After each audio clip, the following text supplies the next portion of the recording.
everywhere I go, people say I established the Faculty of Multidisciplinary Studies, University of Ibadan. Okay.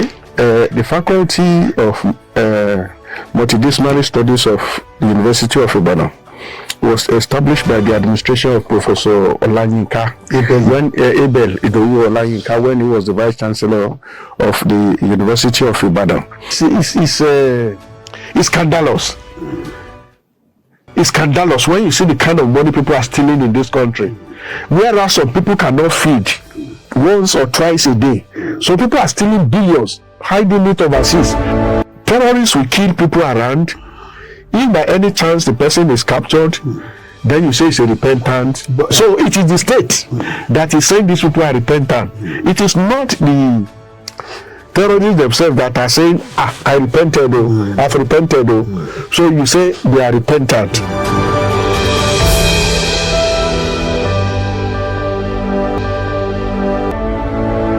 The kind of things we put at the disposal of our leaders, they are just too big.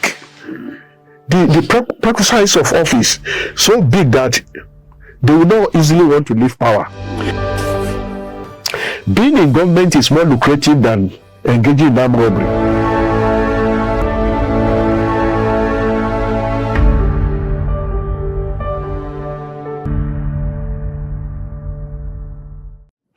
Hello everyone, and welcome to PrimeStar TV Nigeria. This is the Conversation Hub. Today we are very, very privileged to have an important scholar in the studio with us.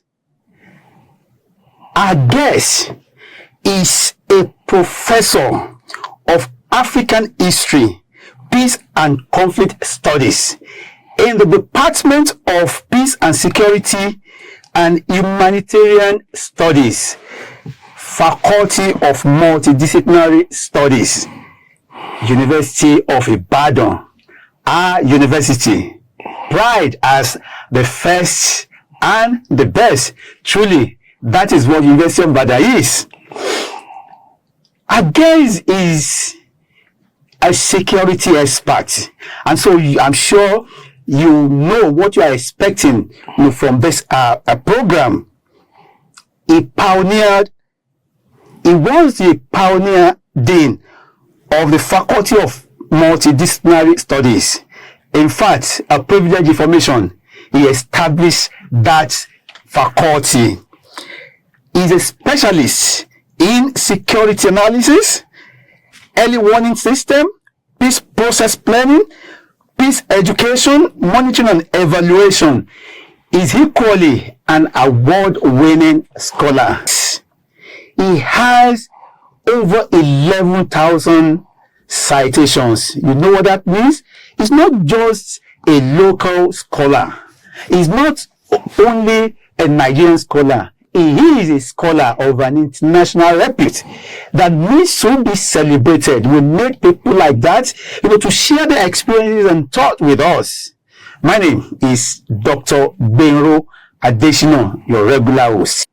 Don't forget to share this episode, comment and like this episode, and of course, it is very, very important to subscribe to our YouTube channel so that whenever we drop engaging interview, conversation, you will have the privilege to be notified and watch. Whatever that comes here, whatever that comes from us is unedited. We say it as it is given to us. We believe so much in objectivity because we know that facts is sacred and we cannot afford to sacrifice it for anything. On that note, I would like you to join me to welcome Professor Isaac Olawale Albert. Prof, thank you for joining us. Thank you so much, Dr. Adesina, for inviting me to this your highly celebrated platform. Thank you, sir. Let me start by commending you for starting PrimeStar TV. I pray that the good Lord will help you to grow it to a higher height. Amen. Thank you so much for inviting me. Yeah, thank you so much. You are known. You are well known locally and internationally. But there's something that people do not know. They want to know your journey. What experience, shape your decision to devote your time, your life and time in studying conflicts, peace and conflicts. Thank you so much for that question. But there is a misleading impression out there that I want to use your platform to correct. Because I know that this interview will go viral. Everywhere I go, people say I established the Faculty of Multidisciplinary Studies, University of Ibadan. The Faculty of Multidisciplinary Studies of the University of Ibadan was established by the administration of Professor Olawale Albert when he was the Vice Chancellor of the University of Ibadan. I am connected to that agenda because the Vice Chancellor thought it fit to recall me from my sabbatical. I was on sabbatical in Algeria. The Vice Chancellor called me one morning and said, Professor Albert, we have just established the Faculty of Multidisciplinary Studies. And I'm asking you to return to Nigeria to be the pioneer dean. And I reminded the Vice Chancellor that, look, I have about 5 months left to complete my sabbatical. He said, well, we will deal with that later, but come back home to be the pioneer dean of that faculty. So this is the first time I'm saying it to people. So I think your session is privileged to be told the true story. But what is the fact of the matter is, I was the pioneer dean of the faculty. Now the question, what led me to peace and security studies? It's a long story. My original plan in life was to be a lawyer, but something happened to my father that made him to discourage me from being a lawyer. It's private to me. But when I came to the university, I struggled to operate within the framework of legal practice, criminology, conflict, security studies. Therefore, when I was in the university doing my first degree in history, I went around faculties taking courses that could actually help to bring out the best in me on issues of law, criminology, and security. I took courses in insurgency and counter-insurgency in the Department of Boko Science, developmental psychology, and, all courses that actually prepared me for what I am today. So when I came back to the university to do my master's degree, I started focusing on conflict issues. I studied the conflict that gave rise to the establishment of SABO in Ibadan. Because there were conflict issues around it. And later when I was doing my PhD, I looked at the conflicts surrounding the establishment of Sabongeri in Yoruba land and in northern Nigeria, and I compared the two. Now, in the process of studying the different Sabongeri settlements across the country, I came across several conflict issues. And that actually gave birth to my interest in conflict studies. Then in 1994, General Abacha. Your MA in history too? MA history, PhD history. Oh, okay. PhD history. Okay. So you study history, first degree, second degree, third degree. Yes, history. All my degrees are in history. And so Abacha came to power, and I called a big national conference on urban violence. And I was supported by the British, Canadians, French to organize that conference. We organized it at IITA. Okay. So when we were organizing the conference at IITA, the then director of British Council West Africa called me out and he tapped my chest. He said, young man, he said, there are ideas, wonderful ideas loaded in you. Would you allow the British government to help you unlock them? I was very lucky. And I said, yes, why not? He said, okay, see me in Lagos. So I went to Lagos and I met him, Dr. David Hawkins. He said, when you spoke at IITA, one could see you manipulating words. One could see you hiding your intentions, and so what are these issues? And I said, look, I'm interested in studying why we have too many crises in Nigeria. Abacha is in government. He told us things to say and things not to say. And that actually informed my designing this conference that we're holding. And that Nigeria will not be able to make any progress if we don't actually unwind, create an environment in which everybody will be able to say what they would want the public to know. He said, okay, what I will do is I will send you to 12 British universities and institutions. You will go around. When you come back, let's have another meeting. So he took my passport to the embassy. They gave me a visa, and then he gave me a list of institutions to visit: University of London, University of Edinburgh, University of Kent in Canterbury, University of Ulster, Londonderry, and so he sent me to several places. Sponsored? Yes, he sponsored me. Responding to conflict in Birmingham, International Alert in London. So when I came back, so the man sat me down and said, okay, now address me. And I said, I want you to help me develop my interest in conflict studies. And he said, okay, in the process of your going around, where did you come across conflict studies? And I told him, I discovered conflict studies at Center for Conflict Analysis, Rutherford College. I discovered it at University of Ulster.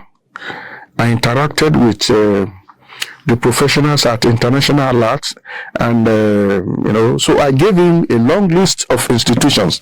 I said, but I want to work with the University of Ulster. Okay. The Peace and Conflict Studies program at the University of Ulster. I said because they have two programs there. They have academic programs, and then they have the practice, aspect. At Maggie College, they had, they still have it, Peace and Conflict Studies, Master's, PhD. Okay. Then when you go to Center for Conflict Analysis, they combine practice and scholarship. And then when you go to INCO, attached to Maggie College, University of Ulster in Londonderry, they have a body that is linked to the United Nations doing conflict map, conflict work. So he said, okay, the next assignment for you is go back to that university where your interest was discovered. That is University of Ulster. Go there and stay with them for 6 weeks.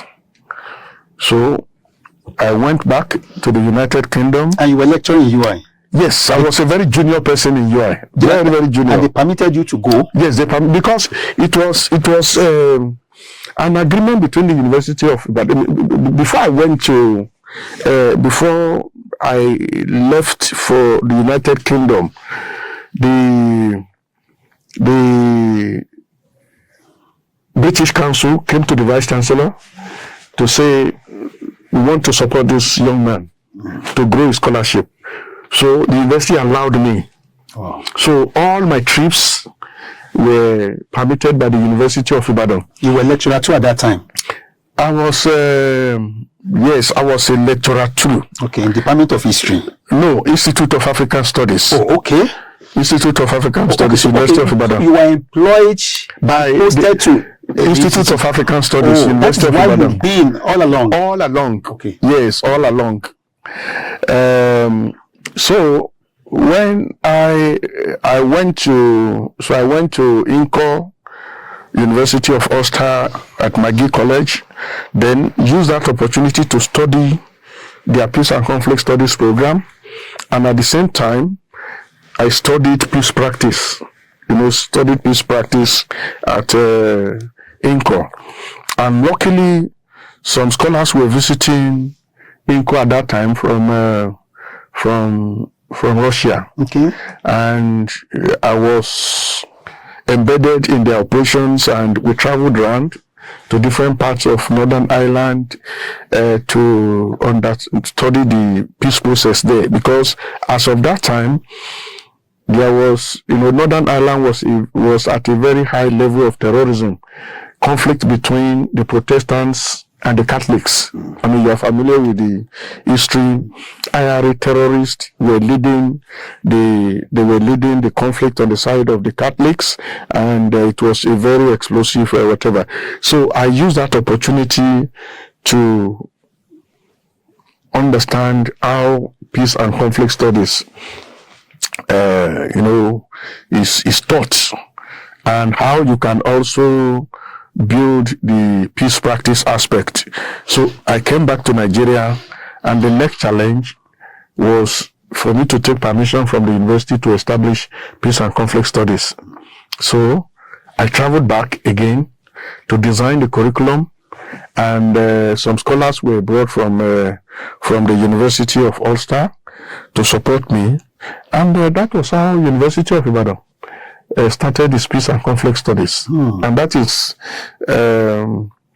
the beginning of my scholarship. Okay. Because I am not known in any other area than peace and security studies. Mm-hmm. So that was how my scholarship was defined. Okay.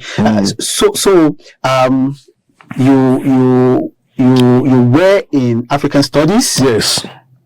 In fact, my PhD is in African history. Yes. Does that mean that you started the peace and conflict in University of Ibadan? Yes, in the University of Ibadan.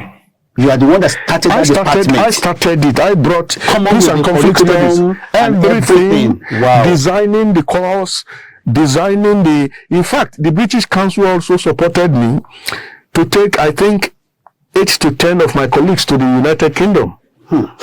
To learn how to teach peace studies. So you are the father of peace and conflict. Yes, by the grace of God. Beyond that, well, when I started I started working on the peace studies program in the University of Ibadan. We had the conference, IITA conference, 1994, and then my relationship with the British Council started in 1994, and we were able to establish the academic link between the University of Ibadan and University of Ulster in Peace and Conflict Studies 1996. I started working on the curriculum, started developing the program, but the course did not start until the year 2000. Okay. And this is because I was too junior in the university. And the usual problems you face when you're a junior person in an academic setting, very big conflict, to the extent that the university at a stage wanted me to be changed as the coordinator of the program, to be replaced by another person. But the then British Council director said, well, this is not our project. This young man brought this project to us. We did not tell him start peace studies. He was the person that came to us to say, I want to start peace studies for the University of Ibadan. He has the key to the course. So if you say you no longer need him, then that is the end of the relationship. So the British. With the British Council. Yes. So they supported me in retaining my management of the program. But the British learned some lessons from it. They realized that the university was not giving me the kind of support I needed. So what they did was to start another peace and conflict studies link with the University of Jos. Using one young man called Imran Abdurrahman. Yes. Okay. So a meeting was arranged in Lagos. Imran was asked to start the peace studies program for the University of Jos, whereas my own link program was between University of Ibadan and University of Ulster. His own was between the University of Jos and Bradford University.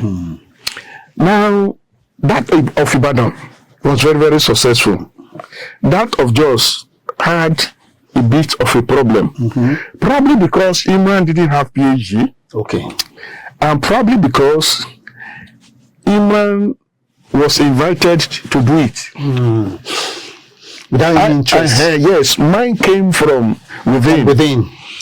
Now, what the British Council did next was to start another peace and conflict studies link between the University of Sierra Leone and Bradford University. Wow, expanding. Yes, so because they said that was, they called a meeting in Abuja and said the peace and conflict studies link that I started was their best, because they could see the outcome within a very, very short time. They called a meeting of all the people managing their links. They brought them to a meeting in Abuja, asked me to tell them the Ibadan story. I told them the Ibadan story. NUC, the leadership of NUC was there. People from Ministry of Education. So they learned from my challenges in Ibadan. And then they advise other universities, if you want to grow your courses, please, anybody that is starting something new like this should be supported. Now, we eventually started the Ibadan course in the year 2000. So we admitted the first set of students in the year 2000. And then the UNDP office in Accra, Ghana, gave me a contract to do the same thing for University of Cape Coast in Ghana. And so they took me to University of Cape Coast, Institute of Development Studies, to help them design their own curriculum for peace and development studies. Okay. Then I came back to Nigeria.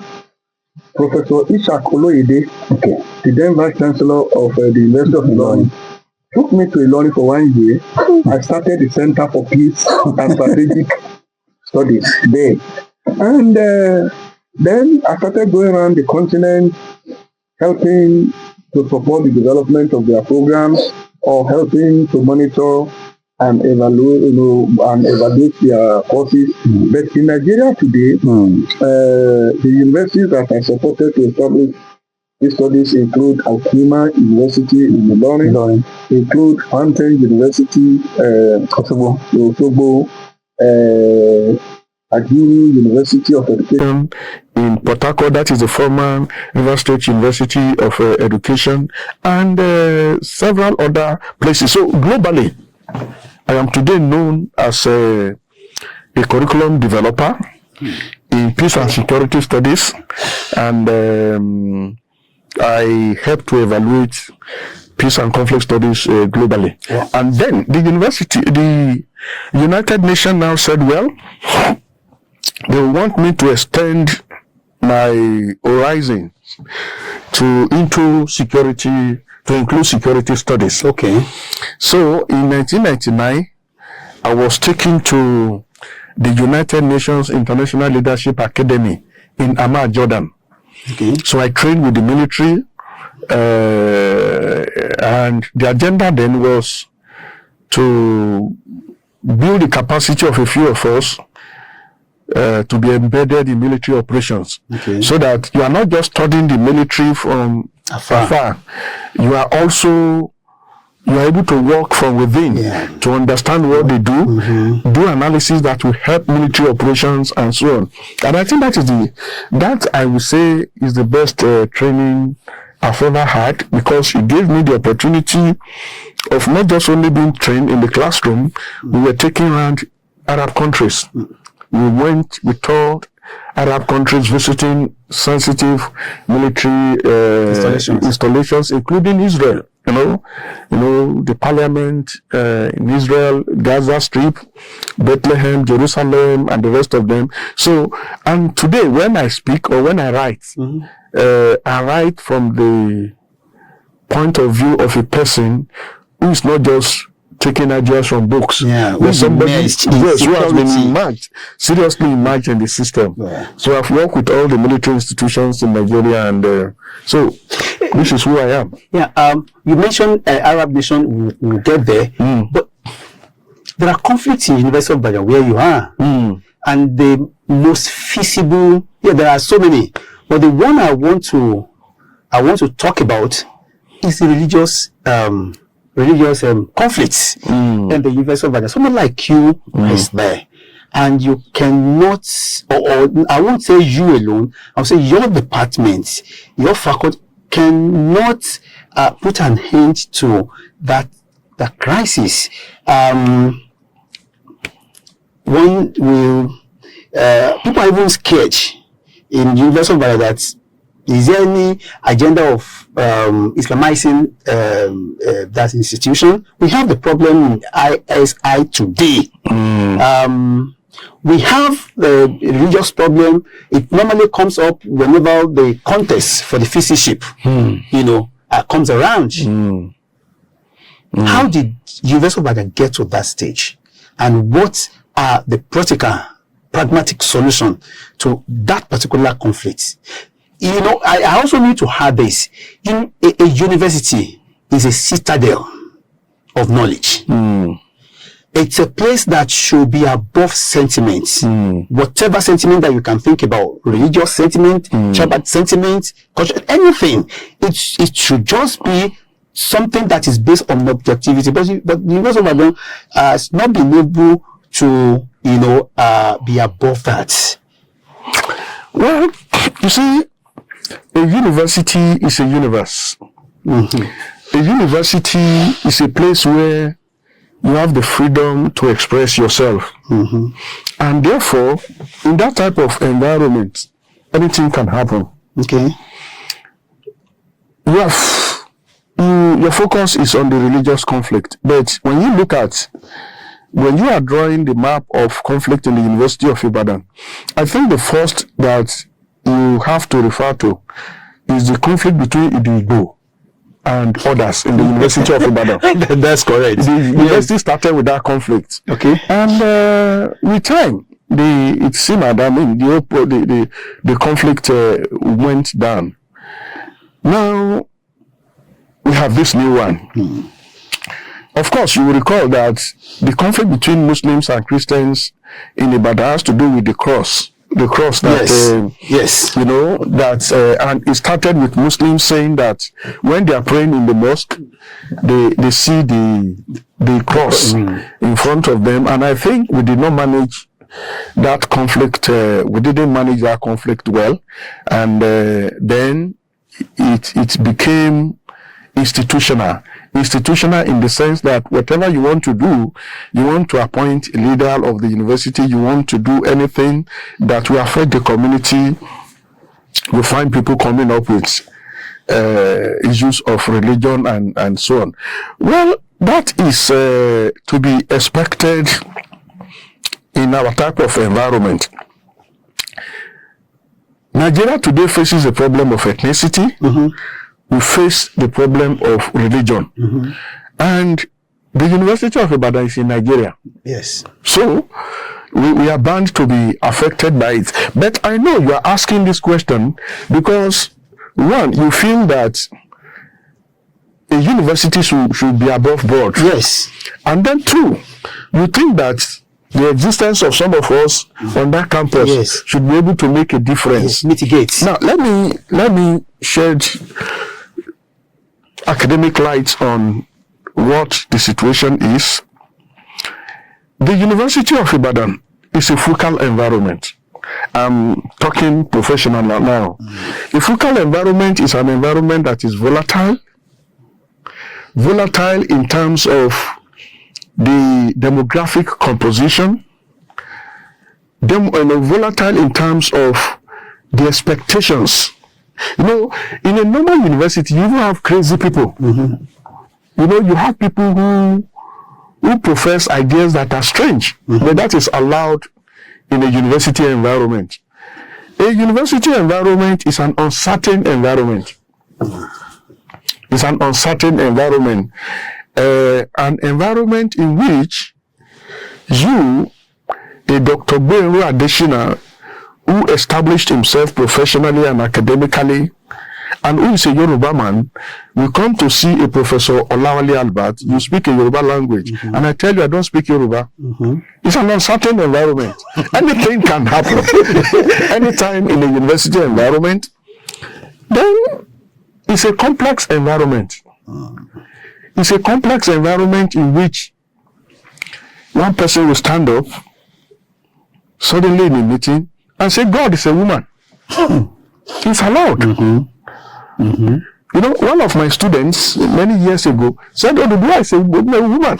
He was a woman. He said, "Woman," and I said, "Yes." And she came to exam hall to write it down in her script, and she did not fail. She did not fail because she came up with an argument that appeared scientific. Okay. But, you know, those who teach mathematics will tell you that it is not the answer that is important. It is the logical flow of your argument and whatever. You know, I did not fail her because I was not there when Odudua came. So she was also not there. So if I'm saying Odudua is a man, if she says it's a woman, it's a contribution to knowledge. But now you prove it. Now, the last one is that, you know, I said, a focal environment, V is for volatility, U is uncertainty, C is for complexity, then A is for ambiguity. Ambiguity. And by ambiguity, we are saying that you have always known a Professor Albert to behave in a specific way. But today he's behaving strangely. It's allowed in an academic environment. So, in that type of environment, if people are talking religion, if they are talking ethnicity, it is to be allowed. Now, my field of specialization talks about inclusivity. Okay. That in that type of environment that is complex, that is volatile, you must have an inclusive system. A system that allows everybody, you know, people to express themselves, that include everybody. Now, if therefore Muslims are saying we want this, technically speaking, they have the right to ask, to say we want this. Okay. You know, in an inclusive environment, you must allow all shades of opinion to freely express themselves. It's like all your children coming up to say, I want to eat amala today. I want to eat eba today. All of them have the right to say, this is what I want to eat. The only problem is that when they allow the differences in their opinions to tear the institution down, and I think that is the problem Ibadan is having. And then, when we fail or we refuse to listen to ourselves, there is always a middle way in a conflict environment. You are saying you want this, I want this, but for us in our field, we are saying allow all groups to express themselves, but we now compare notes, and then we say, okay, this is the middle way. This is the middle way. Now, all the conflicts we've had in Ibadan, issue of religion, anytime people come to me to talk about it, what I say all the time is, let's talk. Okay.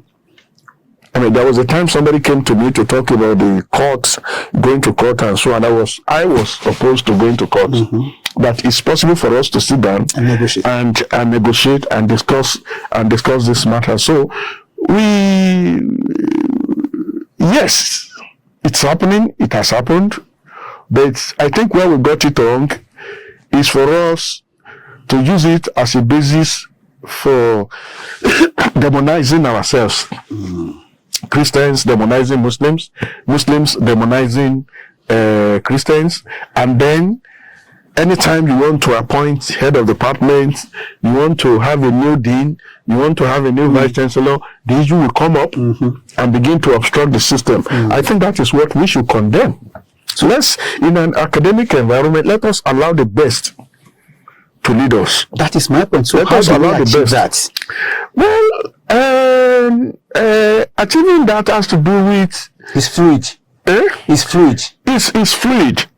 It may be difficult for you to negotiate, because if I consider myself to be brilliant enough to lead the University of Ibadan, I do not need to drop my political ambition on the platform, on the altar of religion. I will come out to contest, and when I'm contesting, what I am expected to do is to tell my colleagues how I'm going to improve the academic standing of the University of Ibadan, not the religious rating of the university. And I think that is where we are getting it wrong.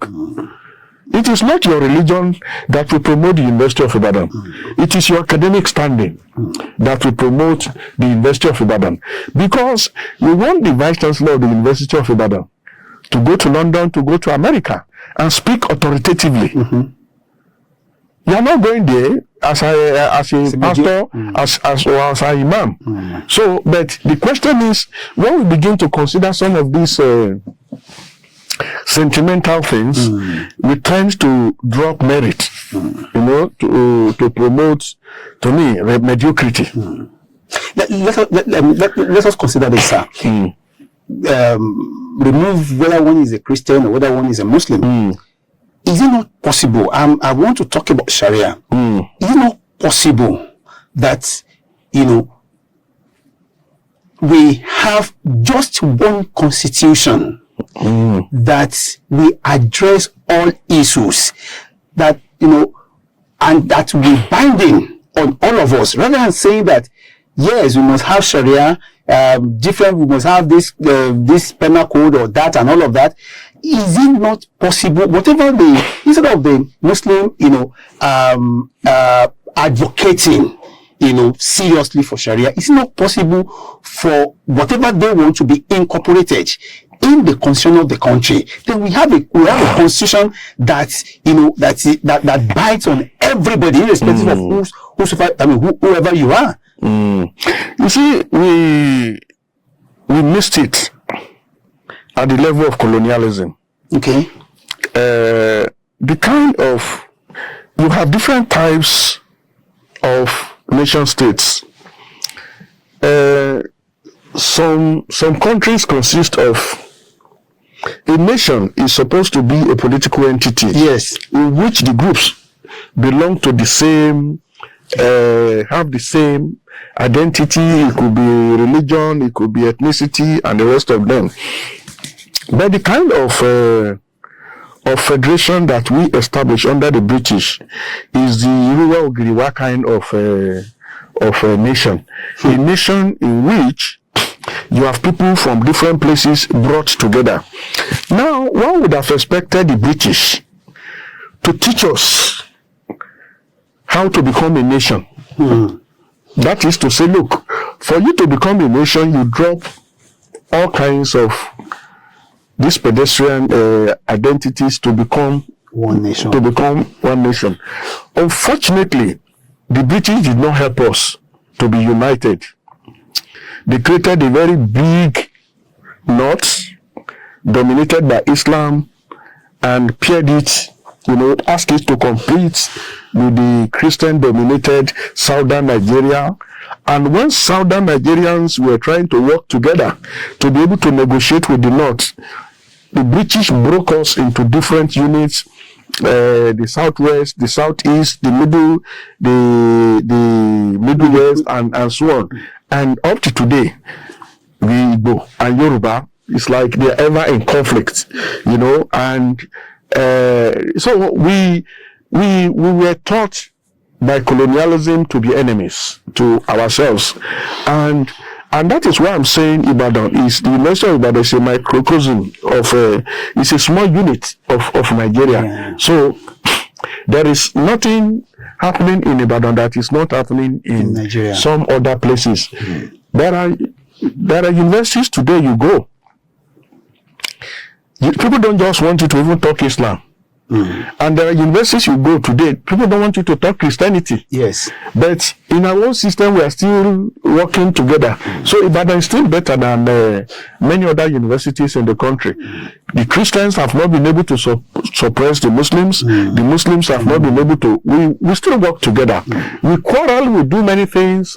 But when there are functions in the mosque of University of Ibadan today, I go there, I remove my shoe, so that they still tolerate me to come into the mosque, sit down, and it's to say that at least we're still better than many other parts of Nigeria where people are not that tolerant. We are still tolerant in the University of Ibadan.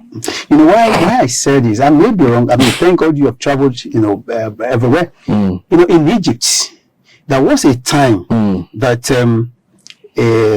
they, of course, for many years, Muslim Brotherhood, Salafists, they wanted to take the power, and they were not given an opportunity to take power for many years. But at a point, the Egyptians felt, let us try them. Now, but of course, there's something that they were so interested in. They wanted to introduce Sharia. Now, they came into power with Sharia, and within 3 months, 4 months, people were like, no, it is better for us to practice our liberal Islam. To practice liberal Islam, than this Sharia thing that you brought. And that, of course, brought crisis for almost 2 years until they were able to sack the people, were able to sack the president at that time, with the help of some military guys. Then the chief judge became the interim president until they did an election that brought in LCC, and then they stabilized the system. But when he was about to stabilize, he said, "See, I'm a Muslim, but see, the issue of Sharia, let us put it aside." And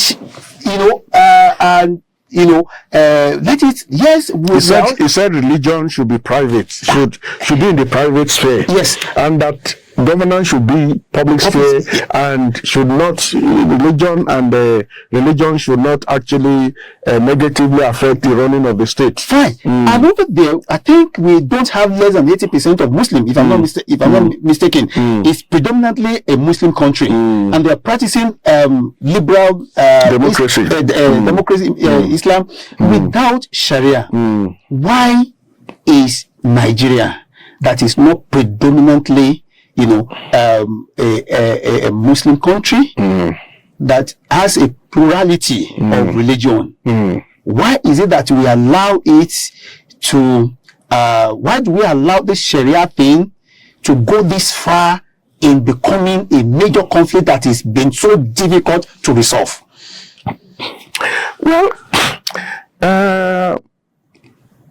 in the 1990s and early 2000s, the global community came up with the concept of political Sharia or political Islamism.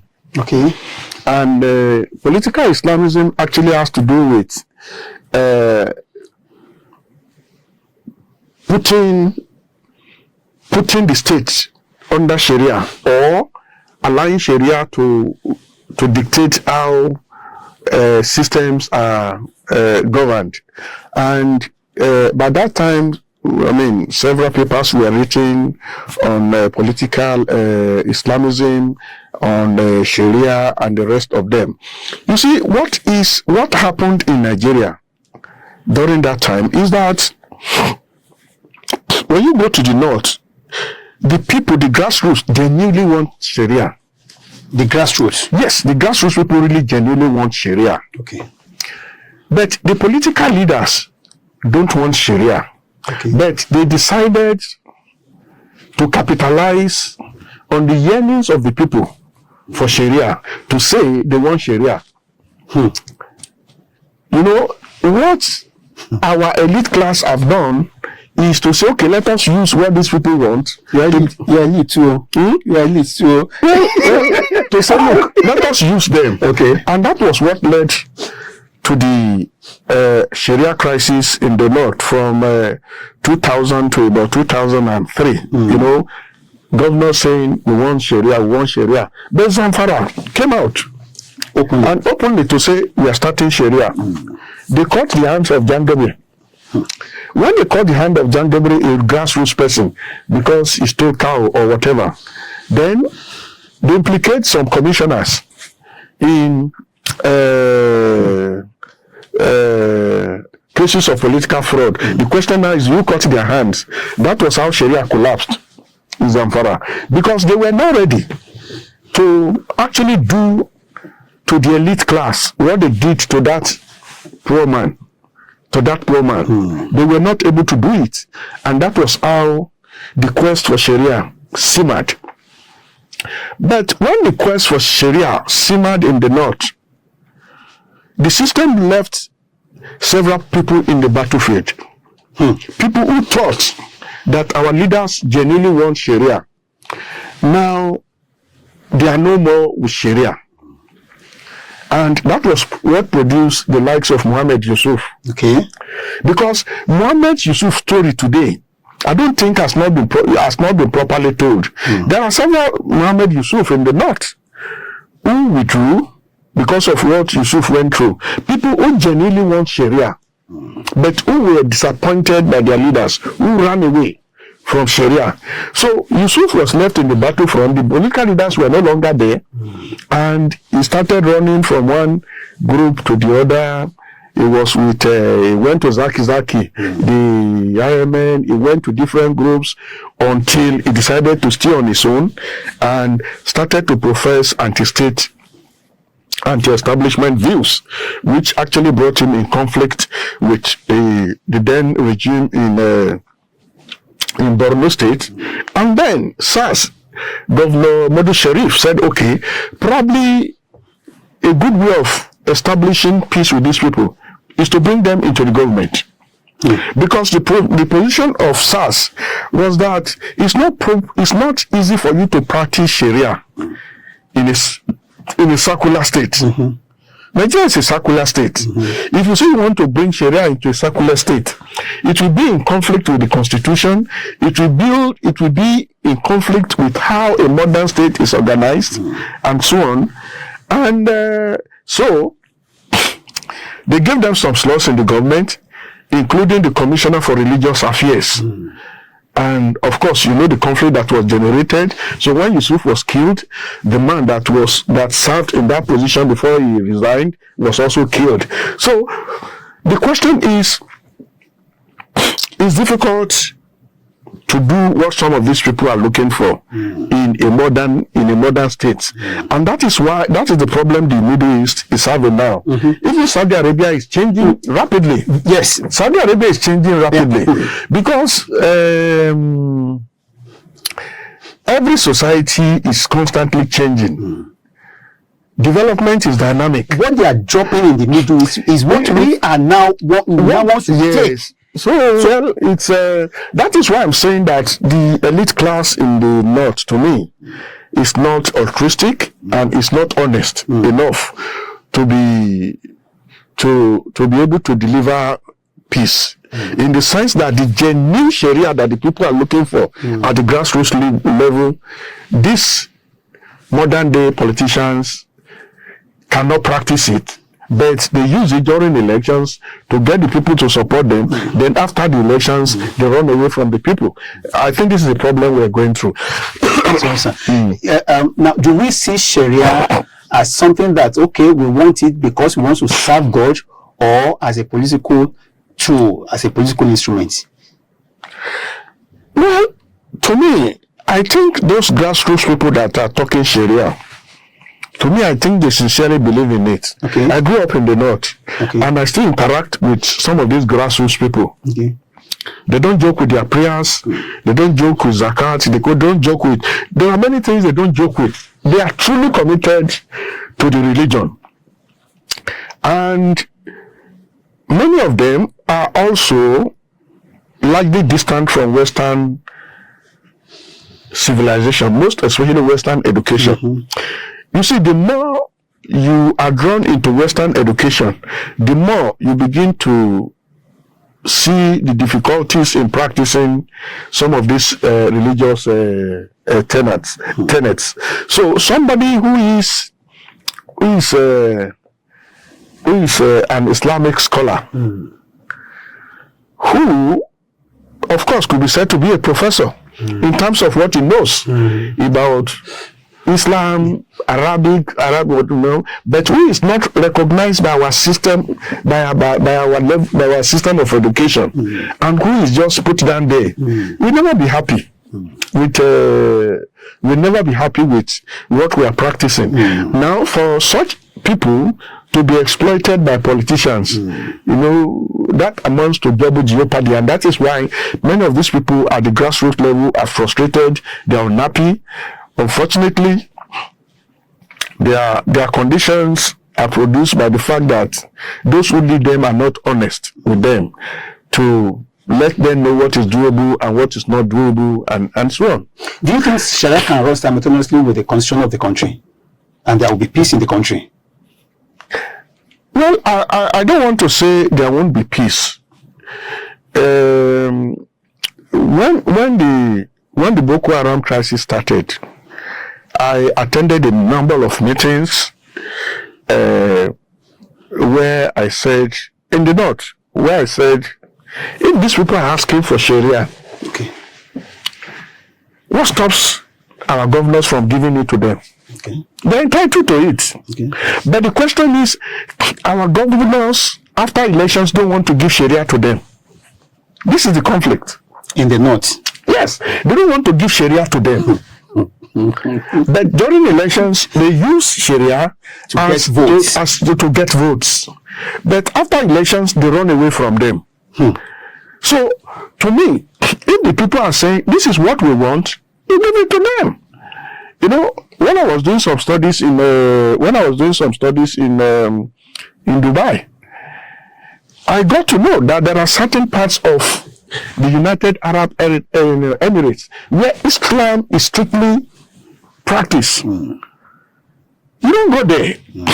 When I was in Jordan, there are some places where you cannot. In Jordan, there are places where you can go and enjoy your Western type of life. They took me to that place. They take you out, and when you are there, you are living as if you are in a Western whatever. Because for their society to survive, they need to create opportunities for the two types of people. So the question is, if some people in the north said, this is the direction in which we want to go, why don't you allow them to go? When Governor Babangida Aliyu was governor of Niger State, he started a program called World Development Program. Under World Development Program, every month, I can't remember the millions he gave to every political ward, whether you are PDP or any, all wards, political wards in this thing. So, and when that program started, so you give your ward your amount for the month. Go and use it to develop your word. And then when we did an evaluation of the system, people told us that, but these people are using their own this thing to build mosque. Yes, we said, look, allow them to use. That is what they want, because development is defined by each of us according to our worldview. Some people use the money given to them to build schools. Some use the money to build wells. But several communities use the money to build mosques. My advice then, when we're studying the situation, is nobody should interfere with what they do with their money, so long as the money was not embezzled. They are entitled to this thing. And then the lesson is the community that decided to build mosque this month is not going to build mosque next month. So we started discovering that those who build mosque now realize that we have to establish Islamic schools. And after establishing Islamic schools, you need to establish primary schools that where Western education is taught. So the problem we have generally in Africa is that our leaders want to force their own worldview on the people. So to me, I don't see anything wrong with any northern Nigerian state. Okay, let's say we want to Sharia. Okay. What about the Southwest now? That's it's everywhere now. Well, the Southwest, I think governors should sit down with those making that type of request and discuss with them. Okay. My own position is that anybody asking for anything has the right to ask. Okay. But you need to sit down with those asking to say, okay, why are you asking? What do we do? What do we do? So I don't want to go into the technicalities of whatever, but those asking have the right to ask. Okay. You were part of the national conference, I guess. What are the challenges that you think Nigeria is confronting from that point of view, from the national? The problem that Nigeria confronted and that is still confronting is related to what we have just discussed now. The problem of Nigeria is that of elite state capture. A few people have captured Nigeria. A few people, you can count them. They have captured Nigeria and they have decided that Nigeria should be managed on their own terms. Because when we got to the national conference, we thought it was difficult for us to reach agreement on the issues. But I realized that Nigeria is what it is today because our leaders are not allowing us to talk. The typical Hausa or Fulani person is not as difficult as presented to us. The typical Igbo person is not as difficult as presented to us. By the elites. Yes, the Yoruba people are not as difficult as... The question is, everybody is frustrated because there is no opportunity for us to sit down to talk. So when we got to the national conference, the first major first major conflict we had was religious. Immediately, President Goodluck Jonathan declared the conference open and he left. And we were to have the first plenary session. Justice Kutigi, who chaired this thing, started, as Muslims do, by reciting verses of the Quran. You know when Muslims are starting anything, they will recite. Bismillahirrahmanirrahim and so on. Just simple Fatiha. So the man did it. Immediately he finished. Pastor, I've forgotten this man in Lagos. Tunde Bakare. He said, Mr. Chairman, point of order, and he was recognized. He said, you have just said something now. We don't know whether you are abusing us. He said, whether you are abusing us or whether you are cursing us. He said, but we saw you murmuring and saying something. We don't understand it. And I think we need clarification for... So just he said, well, I was not abusing anybody. I was just saying a simple prayer. So Bakari said, but you were not saying it in any of the Nigerian languages. Otherwise, we will not be asking you questions. So you are saying it in Arabic. This is a meeting to fix Nigeria. It's not a meeting it's not a gathering of religious people, Islamic whatever. So then the meeting became divided. You cannot do this, you must do this. As people started shouting Muslims against Christians and so on. So we now said, okay, this is a conflict that must be resolved. What do we do? We now agreed that henceforth we will not pray the Christian way, we will not pray the Muslim way. We will use the second stanza of the national anthem. That is the history, because when you see people using second stanza, that is the history of it. That was how it started. So every morning we start our meeting by reciting the second stanza of the district. That was how that problem was solved. So, and we use similar strategy to deal with many other problems at the national level. Because when an issue was raised, you find people disagreeing so sharply, and then we discuss, and then we will come to agreement on how you see, we have so many conflicts in this country because our leaders are preventing us from talking. And the reason is that they know that when we talk and we reach agreement, powers will be taken away from them. They do not want us to decide on how our present and future should be managed. This is the problem we are facing. It's a problem of elite state capture. And until we deal with the problem of elite state capture, this country is not going anywhere. Because these people who are deciding for everybody, they are not altruistic. When I say they are not altruistic, they are not thinking about your children. They are not thinking about how Nigeria would look like United Kingdom. They are not thinking about how Nigeria will rank among the best in the world. What they want to do is how their own immediate families and self will lord it over every other person.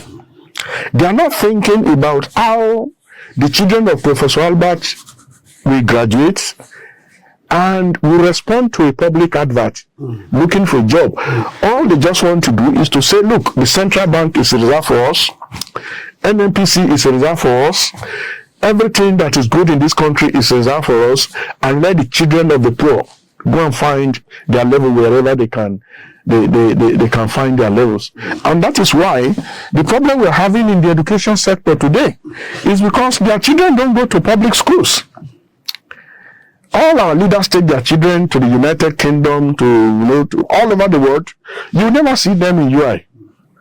It's the children of Professor Albert, it's the children of Dr. Adeshina that you will see in UI and so on. So, and that is retarding the growth of this country. This is the problem we're having. Why is it that the federal government is so scared about history being taught in schools? It's because they don't want us to tell the kind of stories that I'm telling here in the studio. They don't want, history has to do with telling stories, dealing with past events. What these people did in the past was so horrible that they would not want anybody to come to the classroom teaching people that this is how we came to be where we are. So they're afraid of the past. And I was just discussing with a colleague yesterday, all over the world, history is a prestigious field of specialization because the state rests on the historical evidence. In University of London, you teach national honors. There are things the country is interested in your knowing why Great Britain was great.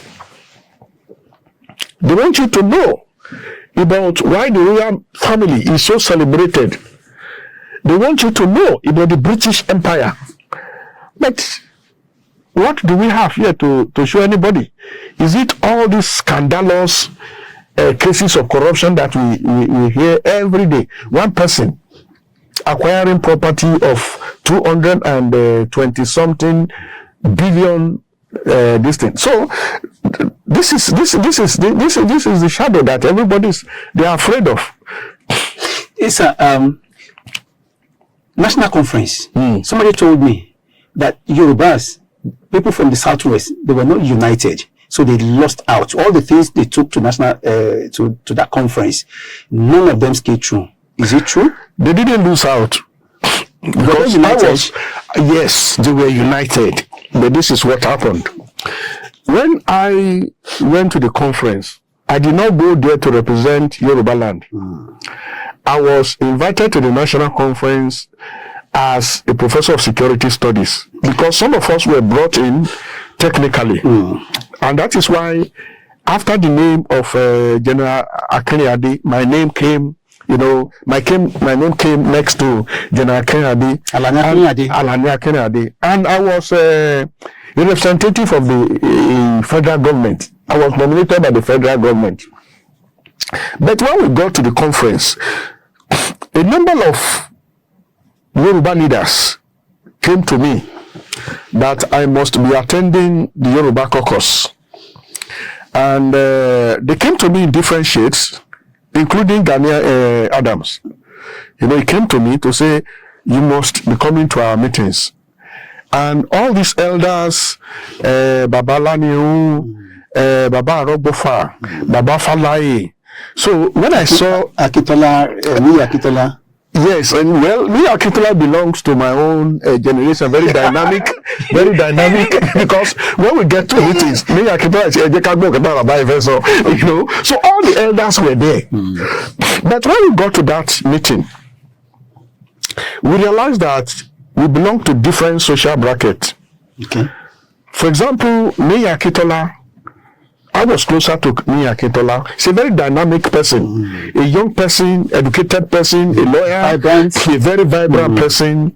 So we think like a person that belongs to this age. But those Baba that were with Awolowo, that were there when we got independence, they came to the conference talking about regionalism in Yoruba. Regionalism in Yoruba. So when we got to the meeting, and the elders presented the regionalism team to say that is what we're going to advocate for. Yes. They face a major problem. Lagos excluded itself. To say that even when you were practicing your regionalism, Lagos, was very solid on its own. One person stood up, I think from Osun or Ekiti State, and said, we are not returning to Ibadan. So he interpreted regionalism as Yoruba people now coming again to be under Ibadan. And they were talking about, because when we interacted informally, talking about what Yoruba people faced when they were all gathered, when you will not have anything done until you come to Ibadan. Though there was progress, but there were a number of gaps that time. So look, Apadasibadan. Yes, then some people from the state said, Governor, journalism. Autonomy. So we came to that meeting with different types of, different agitations. Yes. And we discussed regionalism. And those Baba realized that regionalism may not work now as it worked then. But that we can have a kind of collaboration, Yoruba collaboration. Okay. Something that looks like Amotekun. Okay. Amotekun is a security outfit. But the people were saying that we can have a form of unity. Work together. Including helping to free Yoruba people that are in Kogi State, that are in Kwara State. How do we bring all of them together so that we return to the original Oduduwa identity? Okay. So I would disagree with anybody who said we failed at the conference or that they did not achieve the agenda. The only thing that had to be dropped was that regionalism. Okay. So regionalism became watered down. Okay. And that is why throughout the conference, we were not able to push regionalism as dead on arrival. Yes. But we were able to push the issue of autonomy of states. A situation that will enable us to have strong states and weak central. We worked a lot, in that direction. So Yoruba people achieved a lot at the conference. And I have to commend our leaders, because those leaders, I didn't know that they work so hard for Yoruba people until I got to the conference.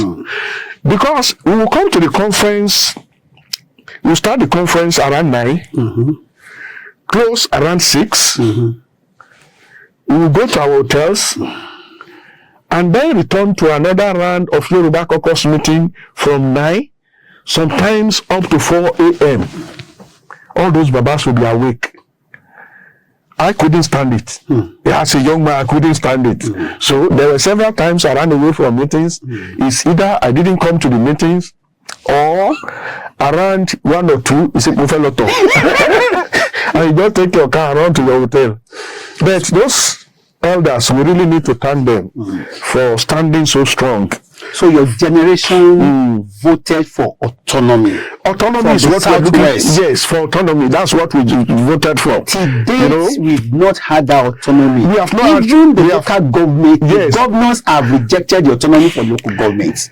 Well, that is another kettle of fish. That was another problem that I saw at the conference, because one of our resolutions at the conference was that only federal and state government should be recognized, and that local government should be.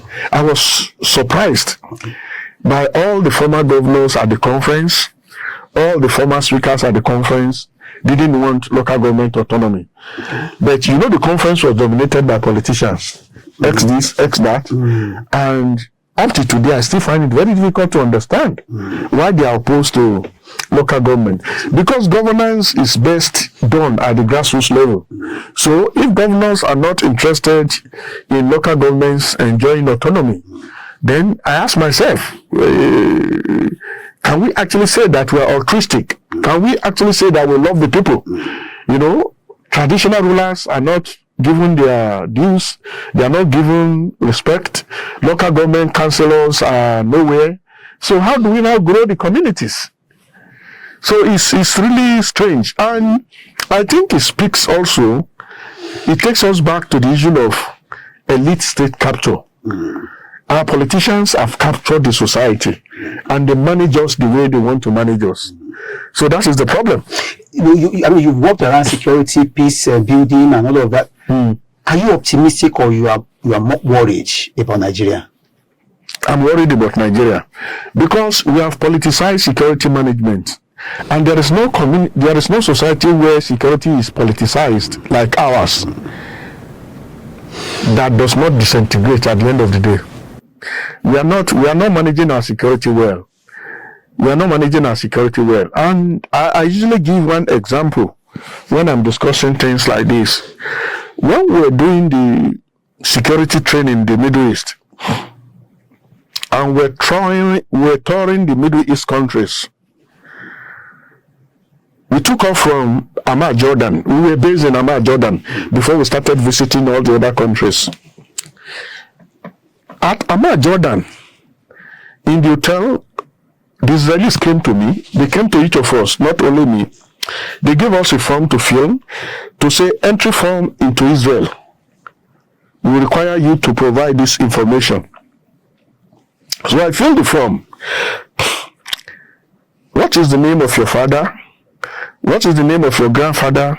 What is the name of, minutest details, informations that are very tiny.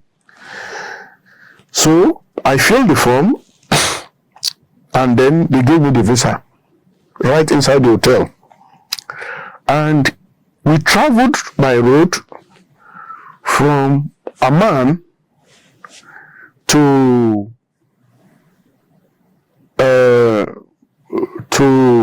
can't remember whether it was through Tel Aviv that we came in, or whether through Jerusalem, or whether through, we entered Israel. We entered Israel by road. And when we got to the borders, each of us presented our passports, cleared. Then when it came to mine, they asked several questions. But I thought they were joking. Mm-hmm. What is your family name? So I was just telling them, Albert, then I forgot the Boko, which my grandfather's name. So, and when they were asking me in a very friendly way, because this is a UN team. It's a UN high-profile diplomatic team. So, the man talking to me or interviewing me just turned around the corner, brought handcuff. He handcuffed me. Then the head of the UN mission said, no, you cannot touch anybody in this team. So the security man stepped back. He said, I have this problem with this young man. I asked this question, this is the answer he gave me. This is whatever. It was then I was reminded that the question this man is asking me is not joking. It's like somebody asking you, forgetting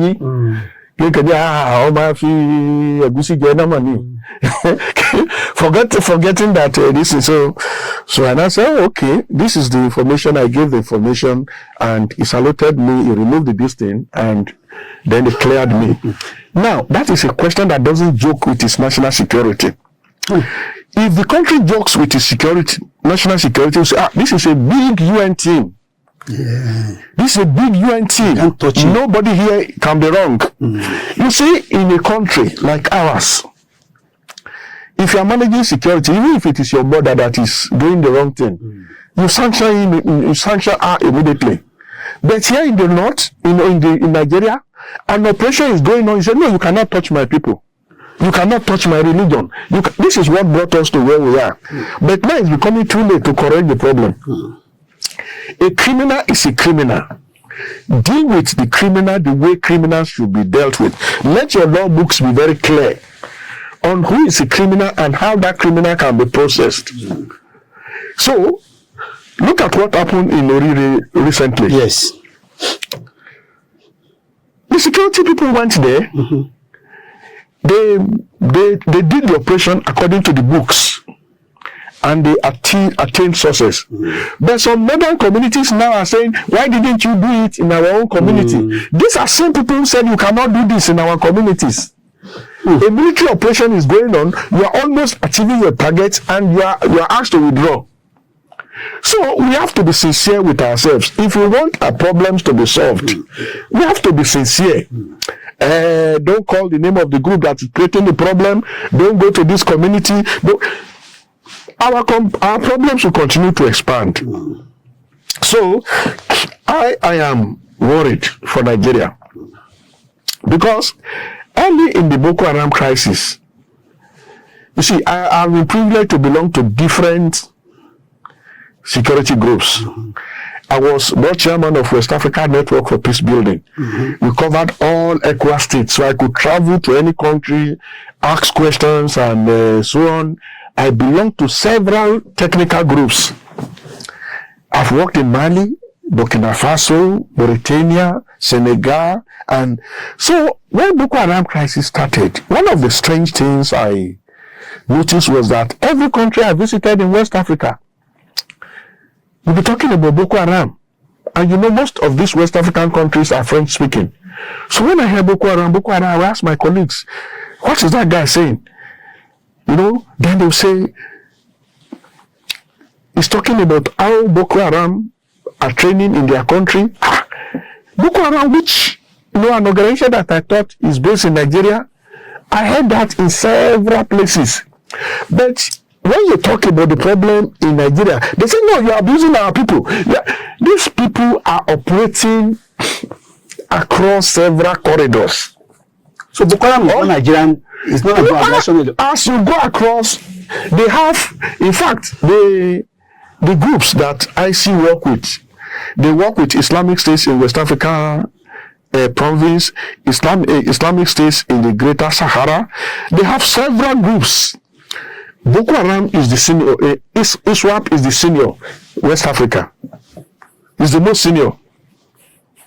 So if IC is trying to link up with West Africa or whatever now, you know, the Boko Haram brand is very high. You know, then when they are linking up with, I don't want to go too deep, because when you talk here, people say, our people.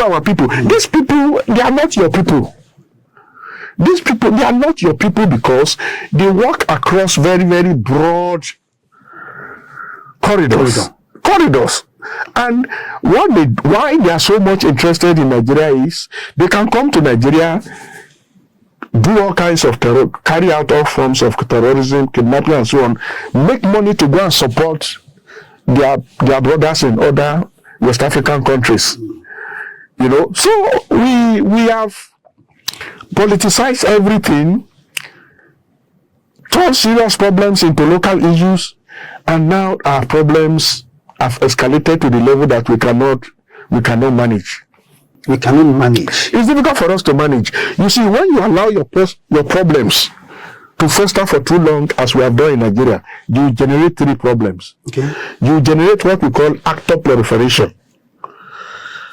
This phone is lost in your office here, and you allow that problem to fester for a very long time without managing it. The actors will increase. I will say, I may start by saying, it is you who allowed my phone to be stolen.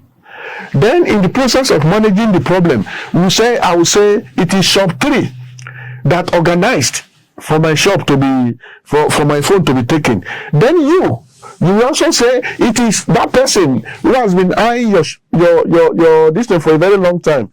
And then the number of people in the conflict will increase. We have that problem, actor proliferation. Then issue proliferation. Okay. The issues around the phone is lost. You may say, I want to steal your data. Mm-hmm. You may say, I want to... So the issues will be so many that if I say, okay, let us settle it, we will know which of the issues we want to discuss. Then the last one, which is the most serious, mm-hmm. and which is the problem Nigeria is having, mm-hmm. is management complication. Okay. The military is confused today. Our political leaders are confused. The police is confused. An average Nigerian is confused. Those coming to Nigeria to do business are confused. So our hands are full with problems today, but in the midst of it, our political leaders are managing their own political future.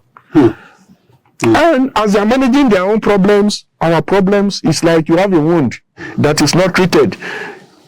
And that is where we are now. And that is why people are increasingly running away from Nigeria. You meet somebody, a Nigerian, who ran away from Nigeria, and you find the person in Niger. What are you doing in Nigeria? I ran away from Nigeria. Say, Nigeria is that now. Why will you run from Ibadan to go and be living in a village where you have to carry water on your head? The man will tell you, at least I can sleep with my 2 eyes closed. What drove me away is not what you are thinking, mm-hmm. but just at least to have peace of mind. As I go around the world, when I interact with our people, it is not wealth they are looking for. They are just looking for peace. And people are looking for peace in very strange places. People who are living in a place where the temperature is minus 30, mm-hmm. minus 20. Mm-hmm. When you see them, why are you in this? Say, look, I ran away from Nigeria, at least for me to just have peace. So people are running away. Across the Sahara, people trek to be able to get to northern Africa, and from northern Africa literally swim across the Mediterranean to southern Europe. Mm-hmm. They die. And when you ask them, you are taking great risk. Mm-hmm. Then they will cite verses of the Bible that is saying, look, it is 50% survivor. Whether you do it, when you do it, you either live or die. Mm-hmm. So we have chosen to anyhow to die if it is death that we. But if we live, we will live in comfort in Europe. Yeah. So that is what we have turned our society to. When you sit down with an average political leader today, he's not interested in this conversation. He's interested in how to make the next billion. Is it because, and can we say that Nigeria is too big for us to manage? Nigeria is not too big. I disagree with the argument of Nigeria being too big. Yes, so that possibly we can just break it into units and so that maybe I disagree with that. Somebody told me that if we have not been amalgamated, yes, Yoruba would have gone. The Southwest would have gone further than this. Beyond that, again, I will also say, I mean, is it also right or wrong to say that there are some people that the government cannot touch? We see a lot of terrorists on the television, you know, holding meeting with the government representative. Yes. That means the government with them. Yes, that means the security know them. Government knows them. Why can they not? Are they too big to be arrested and prosecuted? It's a question you're asking to the entire country. It's not a question to me, because it's a question I ask myself.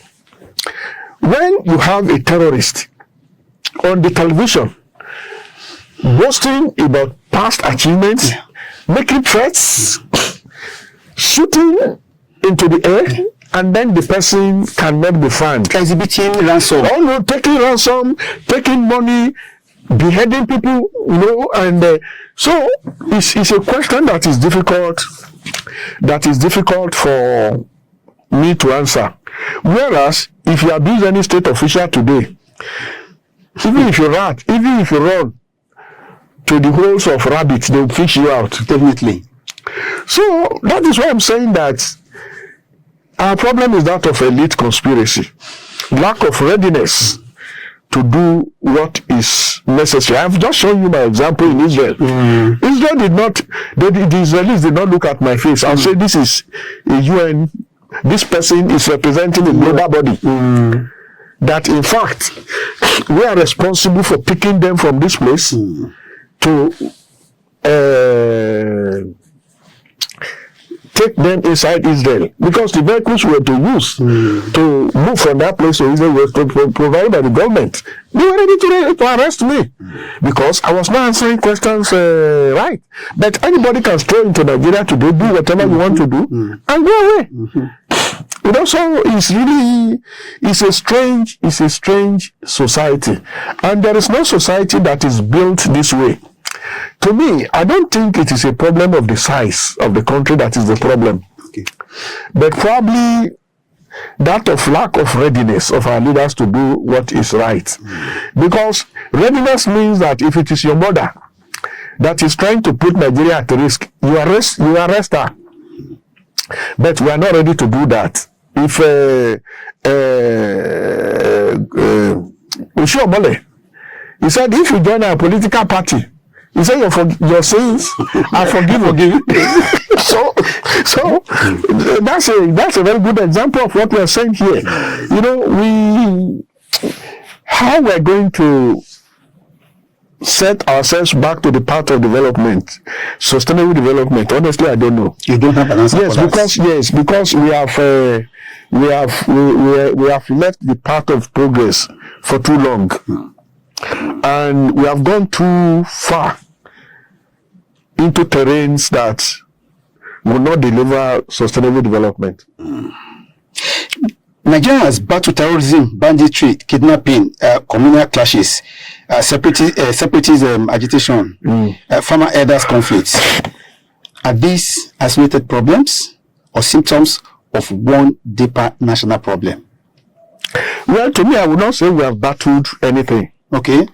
We claim to be solving the problems, but I don't think we are serious at dealing with the problems. I've written extensively on the Nigerian military. It's one of the strongest in the world. Yes, it's one of the strongest in the world.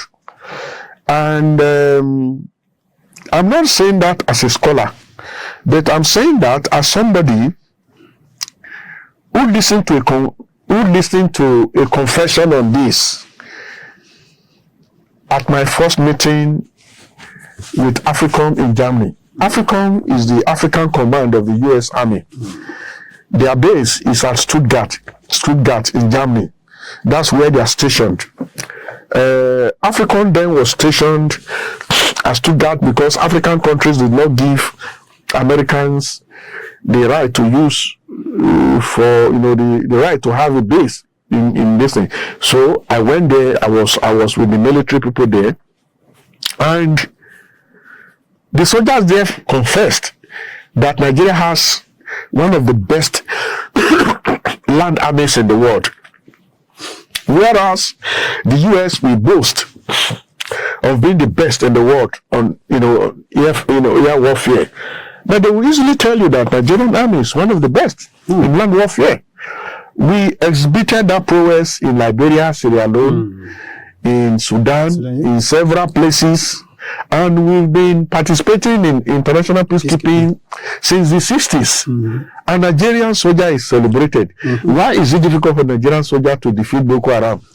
It is because of this lack of political will. You cannot move beyond what your leaders allow. You cannot move beyond what your leaders allow.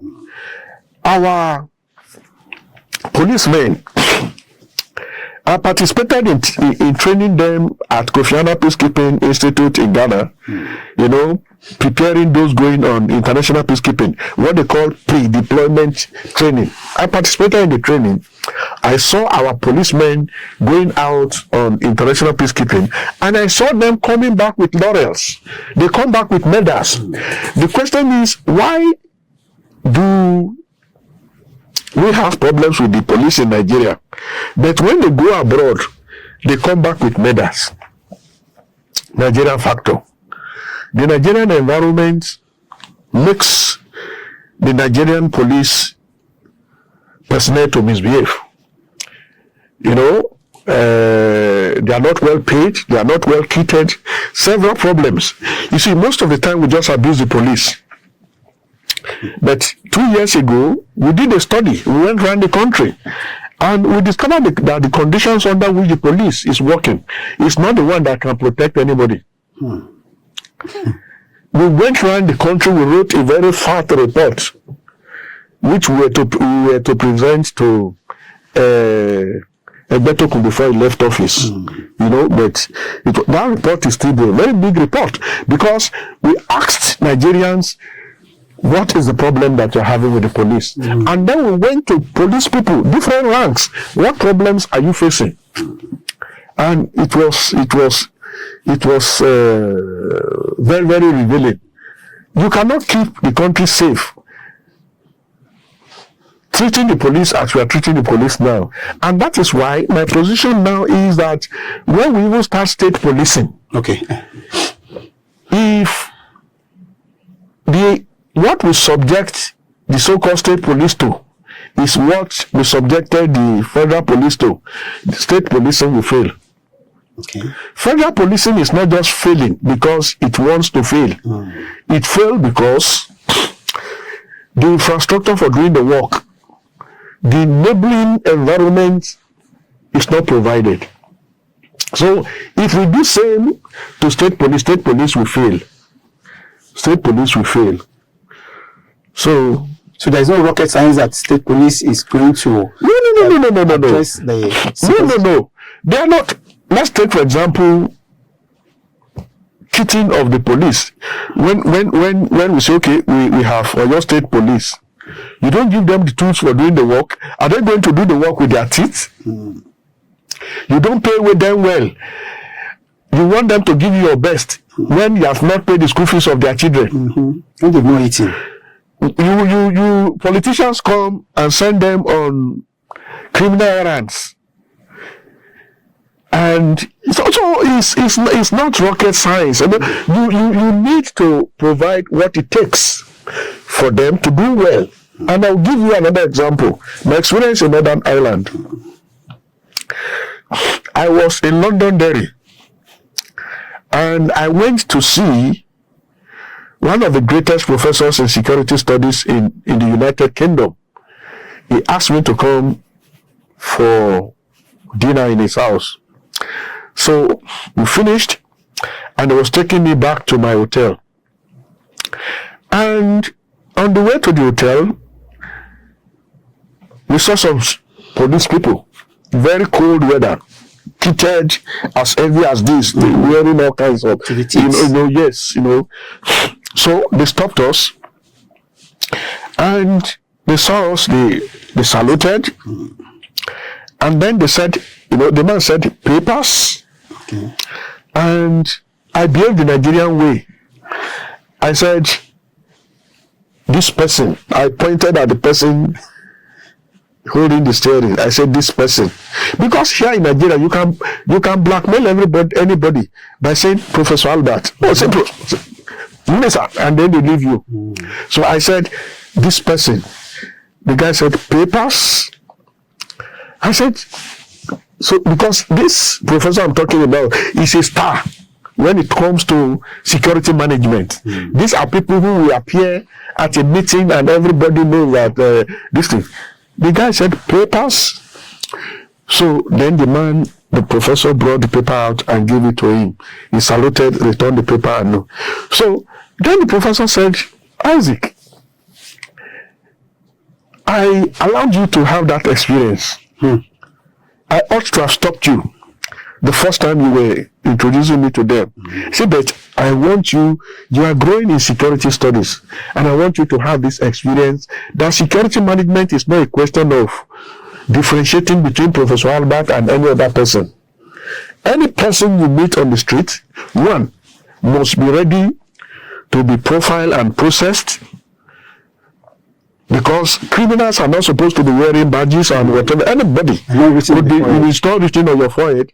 So the professor said he allowed me to entertain myself and be properly educated.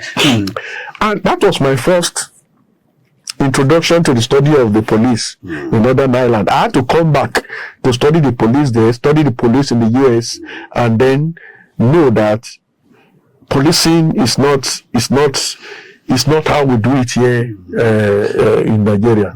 That is a totally different situation. There is an example I usually give, which colleagues will ask me not to. Let me not give that example. Let me not give that example. But here, the way we do our work is not professional. Okay, it's not professional. Albert, your forefather was colonized? My forefather was not colonized. Now, my father and my father, not my grandfather is Ogunkeye. Okay, that should be Ogun State. No, Ilesha in Oyo State. Okay, it's Ogunkeye.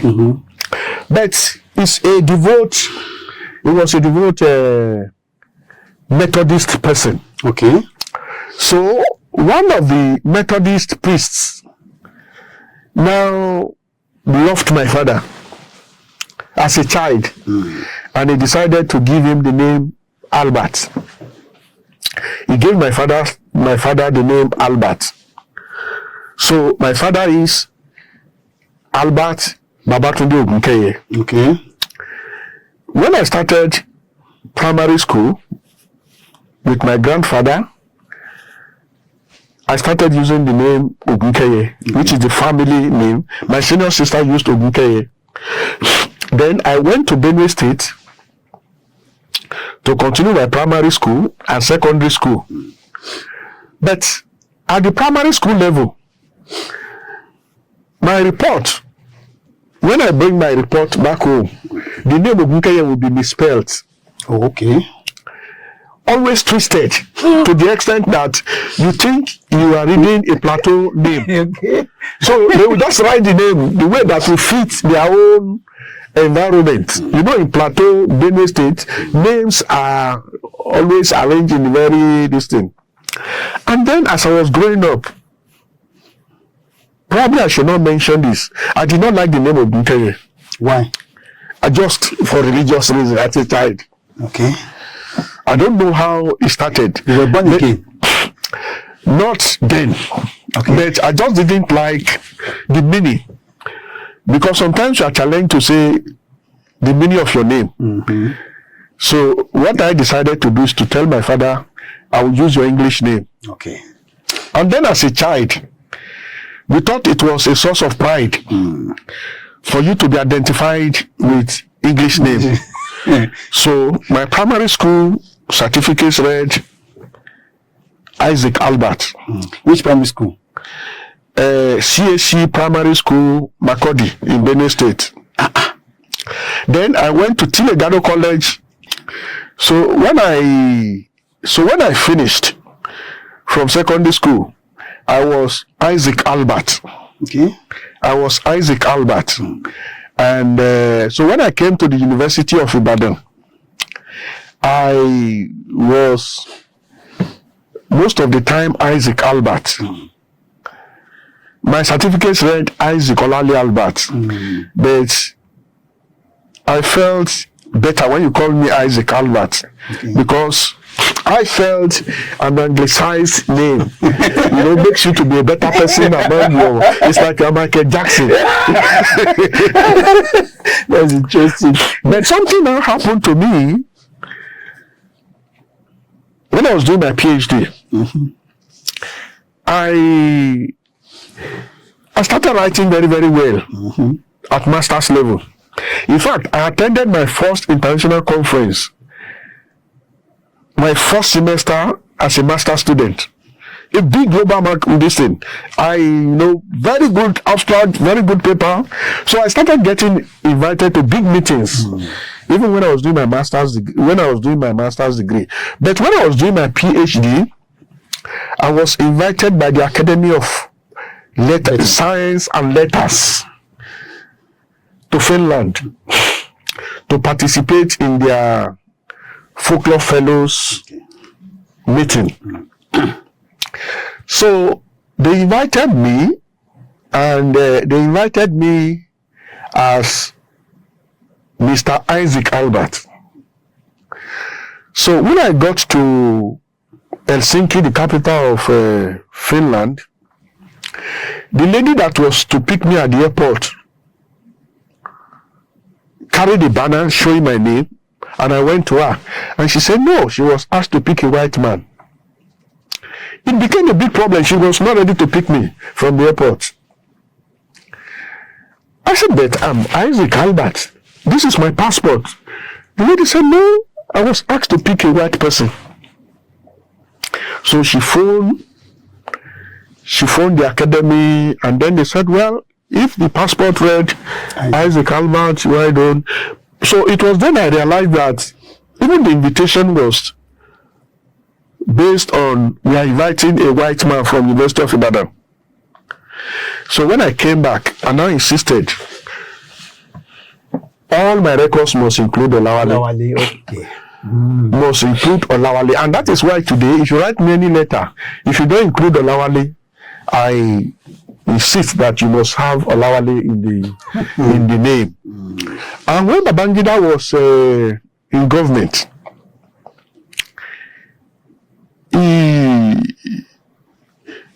we established an Ijesha Cultural Foundation. Okay. I don't want to go too deep into the history of that project. And so we were holding meetings with Ijesha traditional rulers. And at one of the meetings, this Arumalana that is dead now asked me to go and drop my English names. That I cannot be coming to promote foreign culture. To promote Ijesha culture. And yet, I am yes, I remember at that meeting, one person said, but Baba Ani Pama ni Odowa. And he started mentioning all the Ijesha families with English names. But mine was becoming a little bit worrisome. Okay.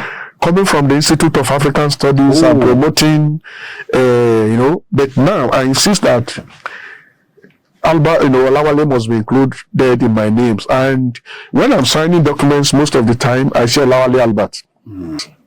What is it that we do not know about the crisis in Benue? I know a lot about a crisis in Benue. In fact, I've just finished supervising a PhD on the Benue crisis. And when I say I know a lot, I'm saying that I met several of the thief leaders that participated in the thief crisis of the 60s. One of them was our Gondwaluo, was our housemaster. He was the person staying with us in the hostel, managing us. He was one of the veterans of the war, fight that time. And I knew then that Fulani people would drive their animals into our school farms, and we will have a conflict. But that time, conflicts were peacefully resolved. The escalation of the problem we have in Benue today, I think, is a product of the poorly managed national conflict. Everybody is not happy with the federal government. Everybody is also not happy with the way that some of the problems with modern leaders are managed. So, but we've always had that disagreement in Benue State. So it's not something new. Do you agree that intelligence is very weak in Nigeria, which could be attributed to the escalation of insecurity? Intelligence is very, very strong in Nigeria. I've worked with intelligence people across the world. You see, the DSS, my closest working relationship with them was at the Institute of Security Studies, which is now the National Institute of Security Studies. When that place was started, one of the first directors of that place was Mr. Ekpe Young, who later became director of DSS. I worked with him at the Institute of Security Studies at Buhari in Abuja. I work with many of the officers, and I realized that we are blessed in this country with well-trained intelligence data managers. But the question is, in security studies, we differentiate between early warning and early response. Okay. It is one thing for you to collect the intelligence. Okay. It is another thing for the intelligence to be used by your political leaders. Our intelligence people, they gather the information, they give the information to those who should be responding to the information. But in most cases, the reports are shredded. Or in some cases, the reports are even presented to the criminals.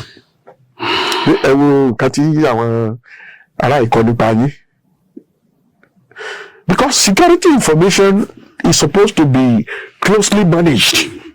They are not something you give to. In fact, I've been told in some instances of some people who saw confidential intelligence report being used to sell granite.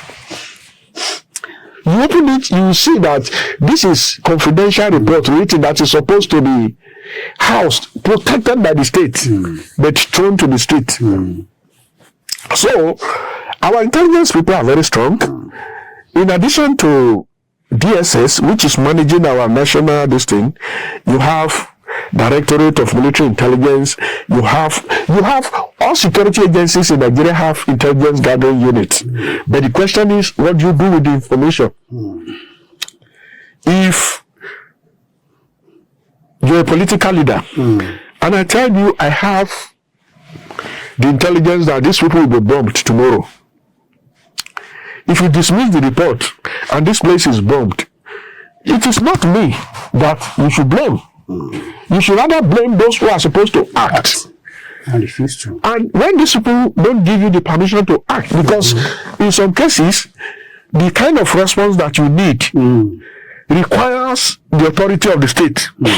Before you can do anything. Yes, if you know that the person is coming to bomb here, we arrive this place 8 o'clock, and you need to eliminate the person. You cannot eliminate the person without authority. So some of the operations are very, very sensitive. Or if a governor is the person that is creating the problem, you cannot just interdict the governor without due authority. But when those who are supposed to give you that authority are not ready to give you, what do you do? So I disagree. Okay. When I see people on the television saying the intelligence gathering system in Nigeria is weak, me, I accuse them of ignorance. I sit down at home. I say, you analysts, you don't know what you are talking about. The problem of Nigeria is not with intelligence gathering. It is in using the intelligence to solve the problem. Yes, the political will. These people who are killing people all over the state, people know that they are coming. They know that this thing. But if the political will is not there, they know they will attack. They know. So if the political will is not there, you are in an operation that is supposed to stop them, and sometimes people are telling you to withdraw. What do you do? They ask you to withdraw, and when you withdraw, then the problem will occur. And then they still blame the intelligence. No, it's not. It's not. The attack of Uriri and other attacks in Oyo State, yes, and in the Southwest, what does it portend to us, to Southwest, and how can the leadership in the Southwest, address insecurity sincerely, so that Southwest will not turn to the North? The attack of Orire is a very, very worrisome development, but not the kind of thing we can openly discuss like this. Across West Africa, the agenda of terrorists is to be able to move to the coastal states. Oh, okay. That is the agenda.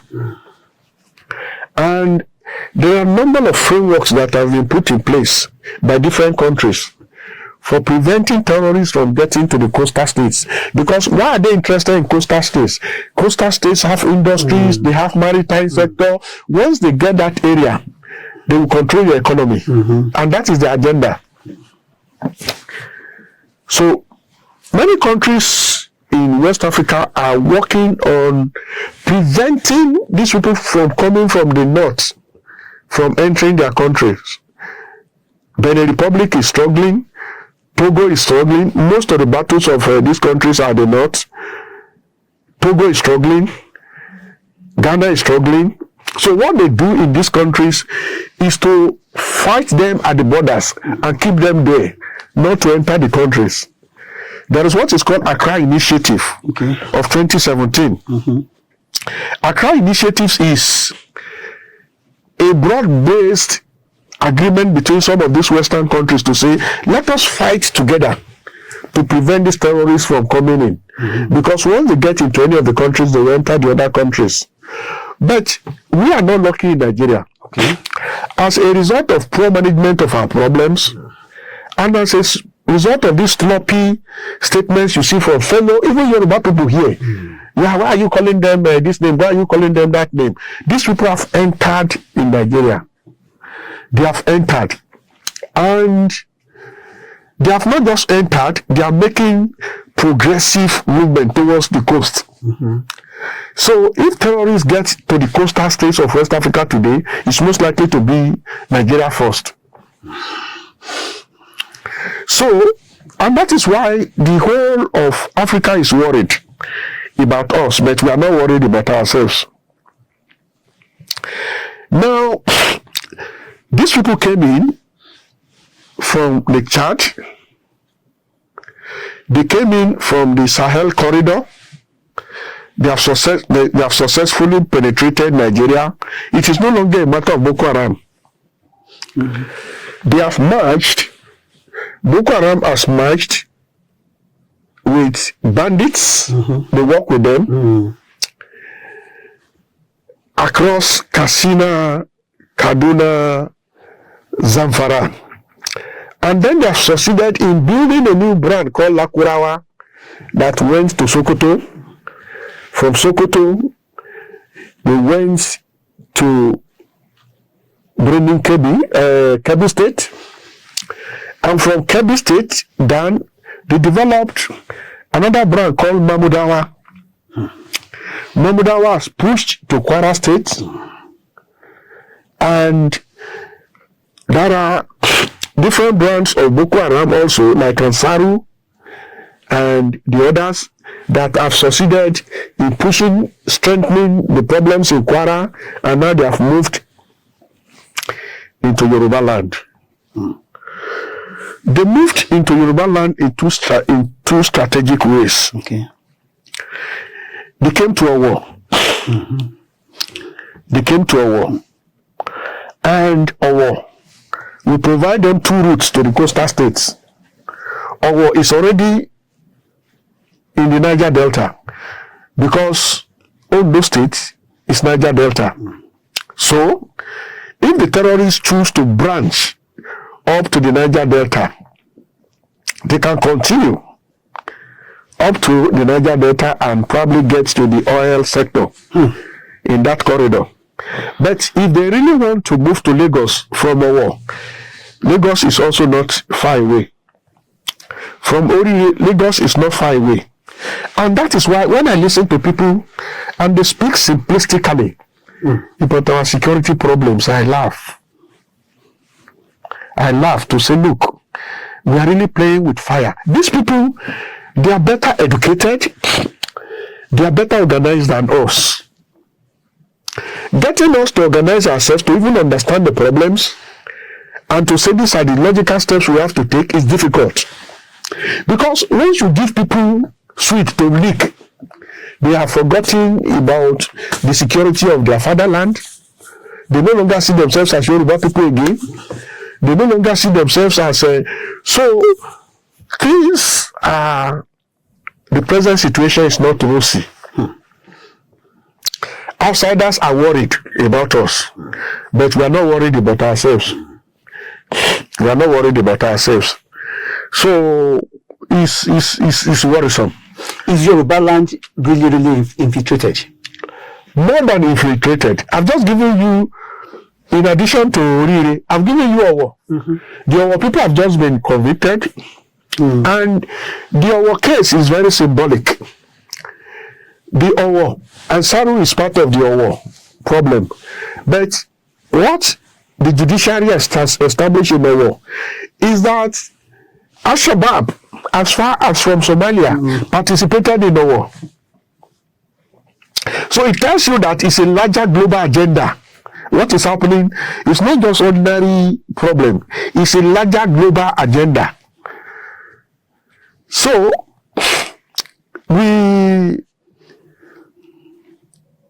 just pray that our state officials will be able to reason scientifically and manage the problem scientifically. Otherwise, it's not we are not in a good situation at all. Wow. If you were invited to give President Bola Ahmed Tinubu 1 hour of confidential advice on Nigeria's future security, what would be your top 3 recommendations? Well, as we are here, we are currently working with the Office of the National Security Advisor. Okay. We have an ongoing DDR project we are doing. And we try as much as possible to be sincere with them. I shared with you the work we did with the police. We are advising them. But you see, when you are dealing with national security problems, you come in from 2 angles. There is the kinetic angle. Okay. The kinetic angle is to believe that you can kill all criminals, which we are increasingly realizing is impossible. Then the non-kinetic approach is to look for peaceful ways of managing the problems. Unfortunately, we have invested too much on the kinetic approach. Okay. Thinking killing them is the only solution to the problems. But there are different kinetic approaches for managing the problem. So if I have to see the president, our advice on scientific approaches for strengthening the non-kinetic approaches. We cannot kill all of them. We cannot kill all of them. Because when you say you want to kill, the more you kill, the more outsiders will join them to make your country ungovernable. And eventually, what these people will try to do is to take over your country. They have taken over Somalia. Somalia has been taken over. When the problem in Libya started, we won. Libya has been taken over. Libya is not going to be the same again. Elimination of Gaddafi was a big mistake by NATO. So, how do we save Nigeria? Would be my advice that I will give to the president of Nigeria. But part of the non-kinetic approach that one would want to recognize, that one would want to advise on, is good governance. Many of these people that are creating problems, they have grievances. And it is their grievances that outsiders are using to support them. How do we make Nigeria more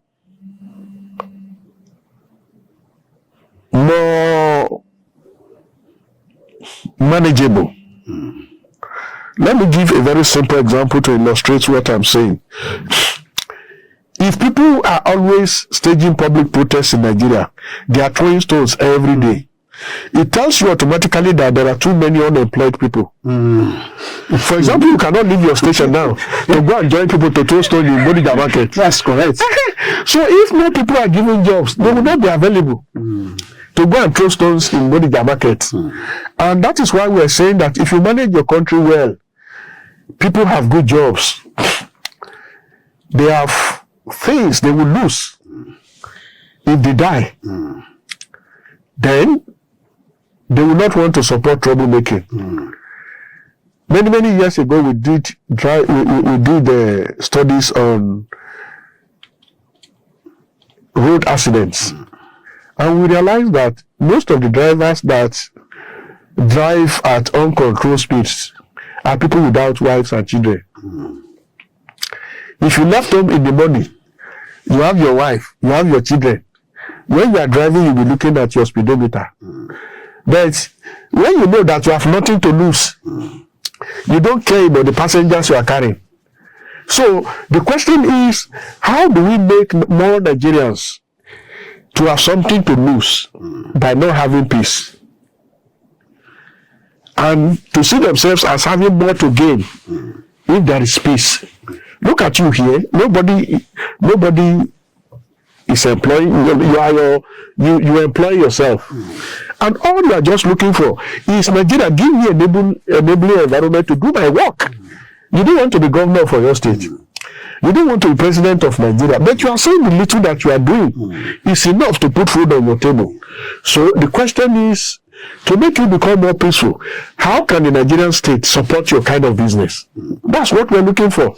So countries that are peaceful, there are countries in which people have been sufficiently provided for. A country where leaders don't steal the kind of money you see them stealing, you know, is scandalous. It's scandalous when you see the kind of money people are stealing in this country. Whereas some people cannot feed once or twice a day. So people are stealing billions, hiding it overseas, all over the world, making life impossible for millions of others. And yet these people, they lead in the church, they lead in the mosque. I think our God is really, really very patient.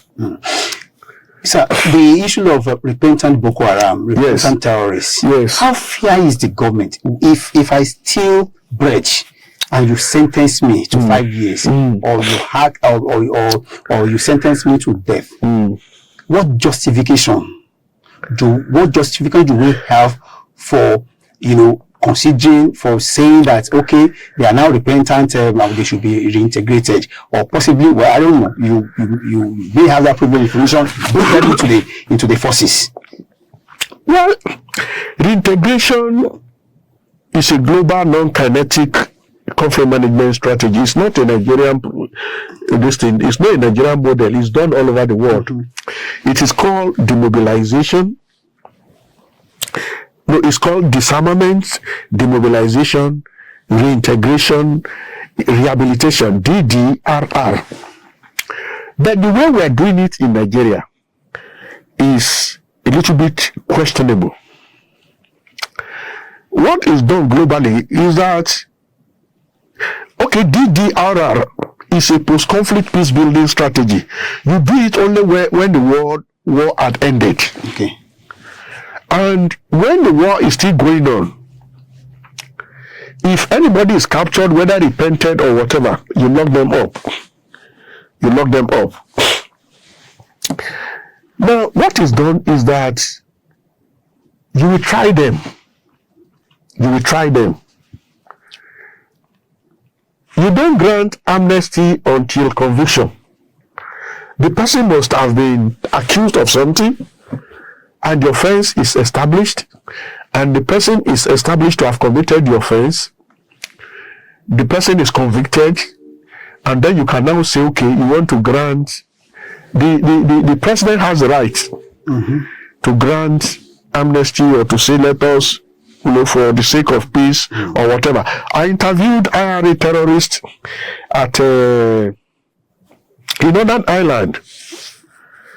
What is the name of this prison? There was a prison I visited in Northern Ireland. It's a distance away from Belfast. I interviewed IRA terrorists. But when the Northern Ireland peace agreement was reached, part of it was that these prisoners will be released. Okay. The Simon that I work with in that prison was eventually released. So when I visited Northern Ireland, he came to see me in the hotel, took me to his family members, so they released him, not because he had served out his terms, but because as part of the agreement, you release them, and it is a strategy for ensuring that there is a reconciliation. Okay. But the way we do it in Nigeria, terrorists will kill people around. If by any chance the person is captured, then you say it's a repentant. So it is the state that is saying these people are repentant. It is not the terrorists themselves that are saying, I repented, I've repented. So you say they are repentant. And I think that is the problem we're having with our own. And that is why when you say they are repentant, you process them under Operation Safe Corridor, or you process them under the new model, or you process them under Kaduna model, or you use the strategy being used in Zamfara, Katsina states.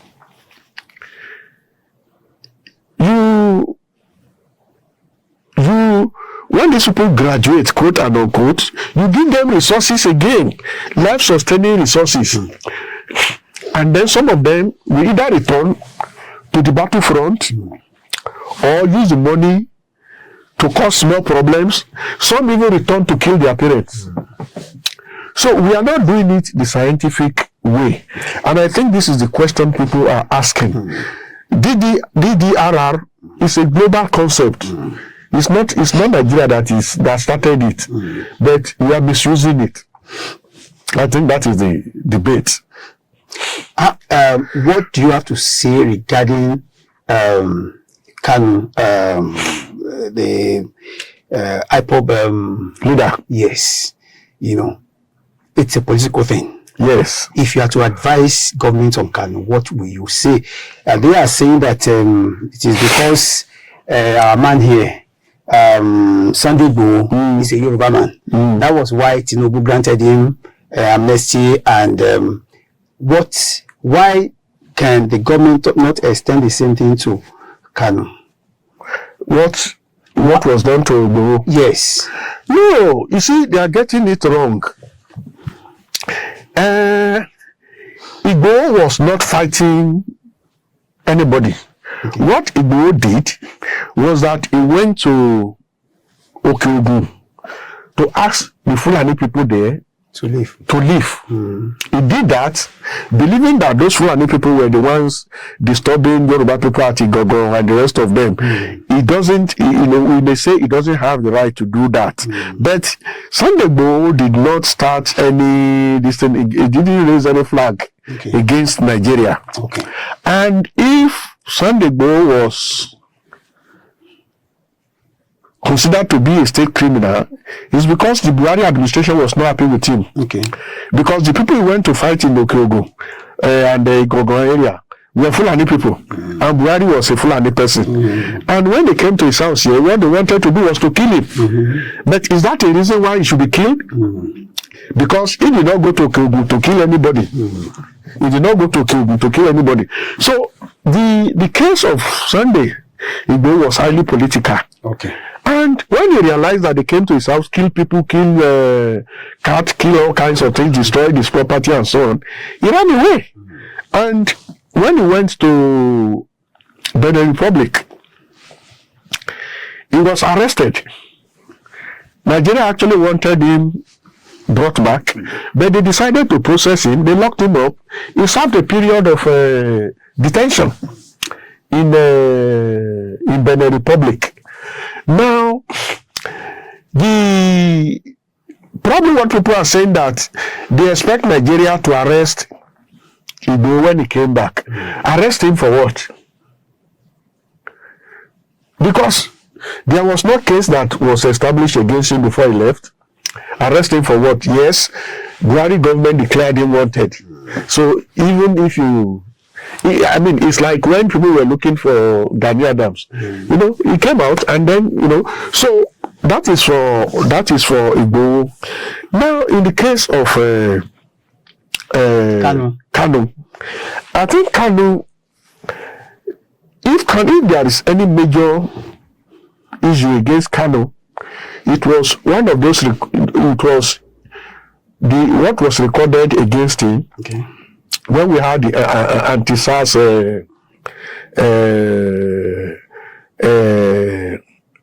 demonstration, when he was actually commanding people, go and burn this place, go and kill that person, when he said a number of things that the state held against him. But where Kanu's case could be said to be political and needed to be handled more carefully, is that whereas in the north people are talking about repentant Boko Haram, the Nigerian state has never talked about repentant IPOB. Are we saying that IPOB too cannot enjoy the same distance? Then where is Operation Safe Corridor in the southeast? In the southeast, as the north is enjoying. Because if we established Operation Safe Corridor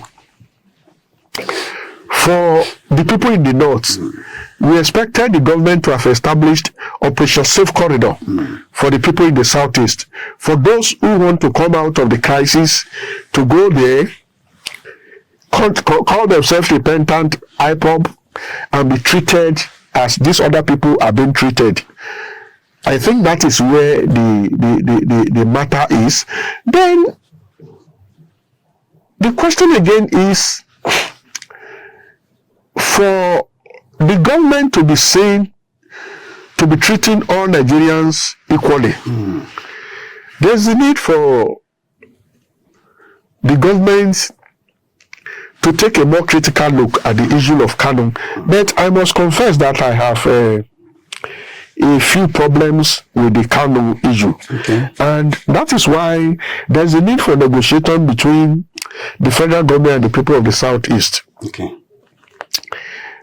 When the judgment against Kanu was pronounced,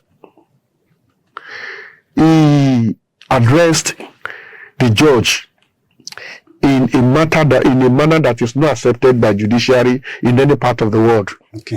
Called the judge by his name, insulted him in the court. Now, we don't set such a person free like that. So Kanu himself did many things. There were several mistakes that were wrong. Several wrong things that he did. And that is why I think that to process his case,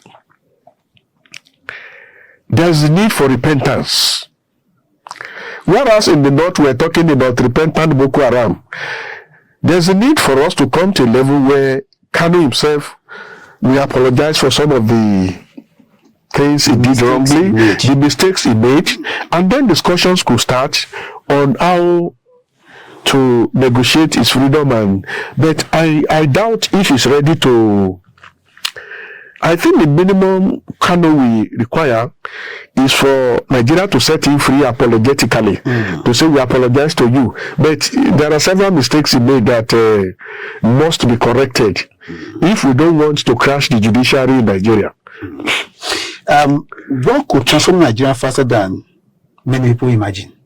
What could transform Nigeria? Transform Nigeria? Yes, faster than many people What could transform Nigeria faster is for us to have leaders that truly love their people. What we call altruistic leadership. Leaders that truly love the people. When I was in the United Kingdom, even in America, when I was in Pennsylvania, I saw the governor riding in a public train. Yeah. 10 down street in London where their prime minister is just as you are walking across the road, you see his office. But here, you see the convoy of a governor, so big. And when I was doing my national service, I was in Sokoto. Okay. I was the political editor of the Compass for that year. Okay. Compass in Sokoto for that year. We were producing magazine. And so we were trying to present our first magazine, and we said it should be done by the governor. So the governor said we should come and do it in governor's office, in governor's lodge. That was my first time of seeing how our state officials live large. When we got to the place, chicken, meat pie, everything everywhere. The place was loaded, and so the governor spoke. And they presented the magazine. And then they started feasting. So we coppers waited. We were saying, look, let elders eat first. So they finished the open. I'm telling you. They wear, this outside will wear the bariga. So they just use the bariga like this. By the time they left, we saw bowls of so we coppers concluded, this is why these people, when they are government, they will never leave. If you see the way they treated themselves that day, the kind of things we put at the disposal of our leaders, they are just too big. The prerequisites of office so big that they will not easily want to leave power, because there is no, as I was told in Abuja, being in government is more lucrative than engaging in armed robbery, because you are just grabbing left and right.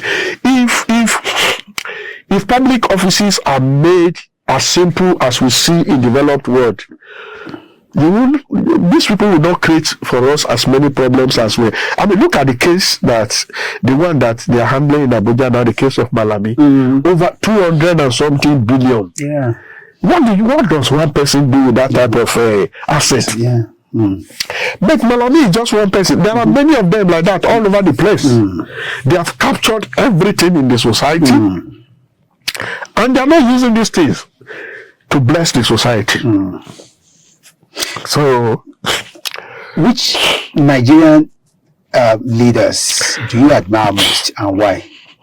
The Nigerian leaders I admire most. Yes, and why? Well, the two people that I admire most may not be as much admired by other Nigerians. Okay. The one I admire most, well, let me just call only one of them. Let me not go to the second. The one I admire most. No, you can mention it too. I admire Babangida. Yeah. I admire Babangida because, you see, when he was in government, he did many things. He established many institutions. He established many institutions that were really productive. MAMSA, things that really touched the heart of Nigerians.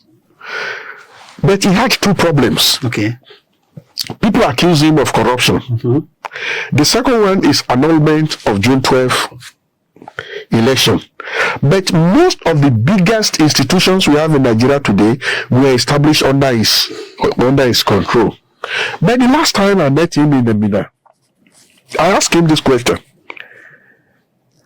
He said, well, that yes, everybody say my administration was corrupt, but that he removed a military administrator because he could not account for 350,000 naira.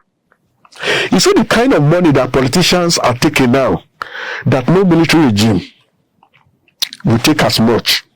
He said because the military is hierarchical. If you're a state governor, under the military, probably in the rank of lieutenant colonel, you're afraid of the people above you, because in the military they dismiss you, they jail you, they know, so that an average military person is afraid of doing some of the things that people do now. But you realize now that governors are not afraid of anybody, ministers are not afraid of anybody. So this one now is a free for all kind of. So I had two problems with Babangida. You know, they said he started corruption, then annulment of June 12, but he regrets the two of them. But many of the institutions he established, at least he established Center for Democratic Studies, which was an institution that was actually helping to build the capacity of politicians and so on. So the second person I appreciate, that let me not say appreciate, but I like, is Absalam Abubakar Salam, okay. That Absalam Abubakar allowed transition, the 1999 transition to take place, is a big evidence of his statesmanship. Wow. Because people didn't want him to leave. They want him to stay like Gawan. But the man said, look, I will be here for 9 to 11 months, transfer power to whatever. Without him, we cannot be enjoying whatever we call democracy now today. So, to me, I celebrate him for that. Why I am choosing these two people is that when I look at other leaders, you cannot pin them down to any major achievement. They just come, you know, this one spent 8 years, this one spent 4 years. You cannot say in concrete terms, this is the legacy they left behind. This is my own this thing, and that is why I said, if I suggest these two people, you may disagree with me. I'm doing it on purely technical ground. Yeah, and is your opinion okay among from 1990 among the presidents we've had? 1999 to date. Yes, well, 1999 to date, the best is still Obasanjo. Wow. Because one, criminality had not grown as much wings under him as we're experiencing now. It's like with every successful regime, more criminals come into the system. When Obasanjo was in government, people were still very soft. They were very soft. Things happened. They were taken to EFCC, ICPC, they freed themselves, and people now are learning more lessons that, well, nothing will happen. Just take whatever you want to take. And so I think Obasanjo can still be said to be the best among all of them. Yar'Adua did not have the opportunity of doing much. Under Jonathan, people helped themselves. When Buhari was coming in, we thought things would be better. He expanded the terrain of religiosity. Boko Haram conflict expanded under him. Corruption expanded under him. And now we are where we are. Which Nigerian problems is easiest to solve? It's yes to solve. Yes. It's only God that can answer that question. It's only God.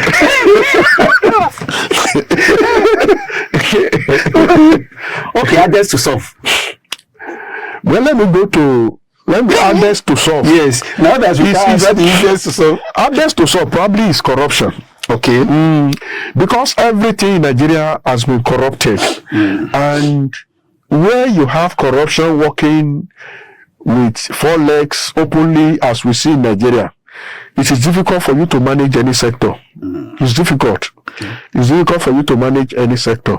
And as I go around the country, work on problems, I realize that corruption is our number one problem. And I have many terrible examples, but that I cannot say in the open. The country is sold out to corrupt people, and it's difficult for you to do anything in Nigeria without being ready to act in a corrupt manner. One book you would suggest to Nigerians to read? Do you have any book that you think Nigerians must read? I can't remember the name of the author. There is a book that says Why Nations Fail. We all need to go and read Why Nations Fail. And why we are reading Why Nations Fail is because we don't want our nation to fail. So, there is any other book probably will come after that. Why Nations Fail. Peace or justice? Which one comes first? Well, without justice, you can't have peace. Okay. Peace is a very big, it's a big umbrella. But without justice, you know, there is nothing to hide. You know, there is nothing to pursue. Justice is the first, because when we are defining peace, we say peace is absence of physical violence, absence of psychological violence, absence of structural violence, and the big one is presence of justice. Justice is the umbrella that covers everything. Can Nigeria become one of the greatest nations in your lifetime? Do you think that can happen? Well, I'm a Christian, and as a Christian, I want to believe that there's nothing God cannot do. But as a mortal being, I doubt it. I doubt Nigeria becoming, I doubt it. But there's nothing God cannot do. Because, you see, why I'm saying there's nothing God cannot do is that I've been a very active person since 1994, as I said, leading to the Peace Studies program in Ibadan. And by that time, when attending international conference at the airport, the security people, NSU and the rest of them, will ask you to bring your paper.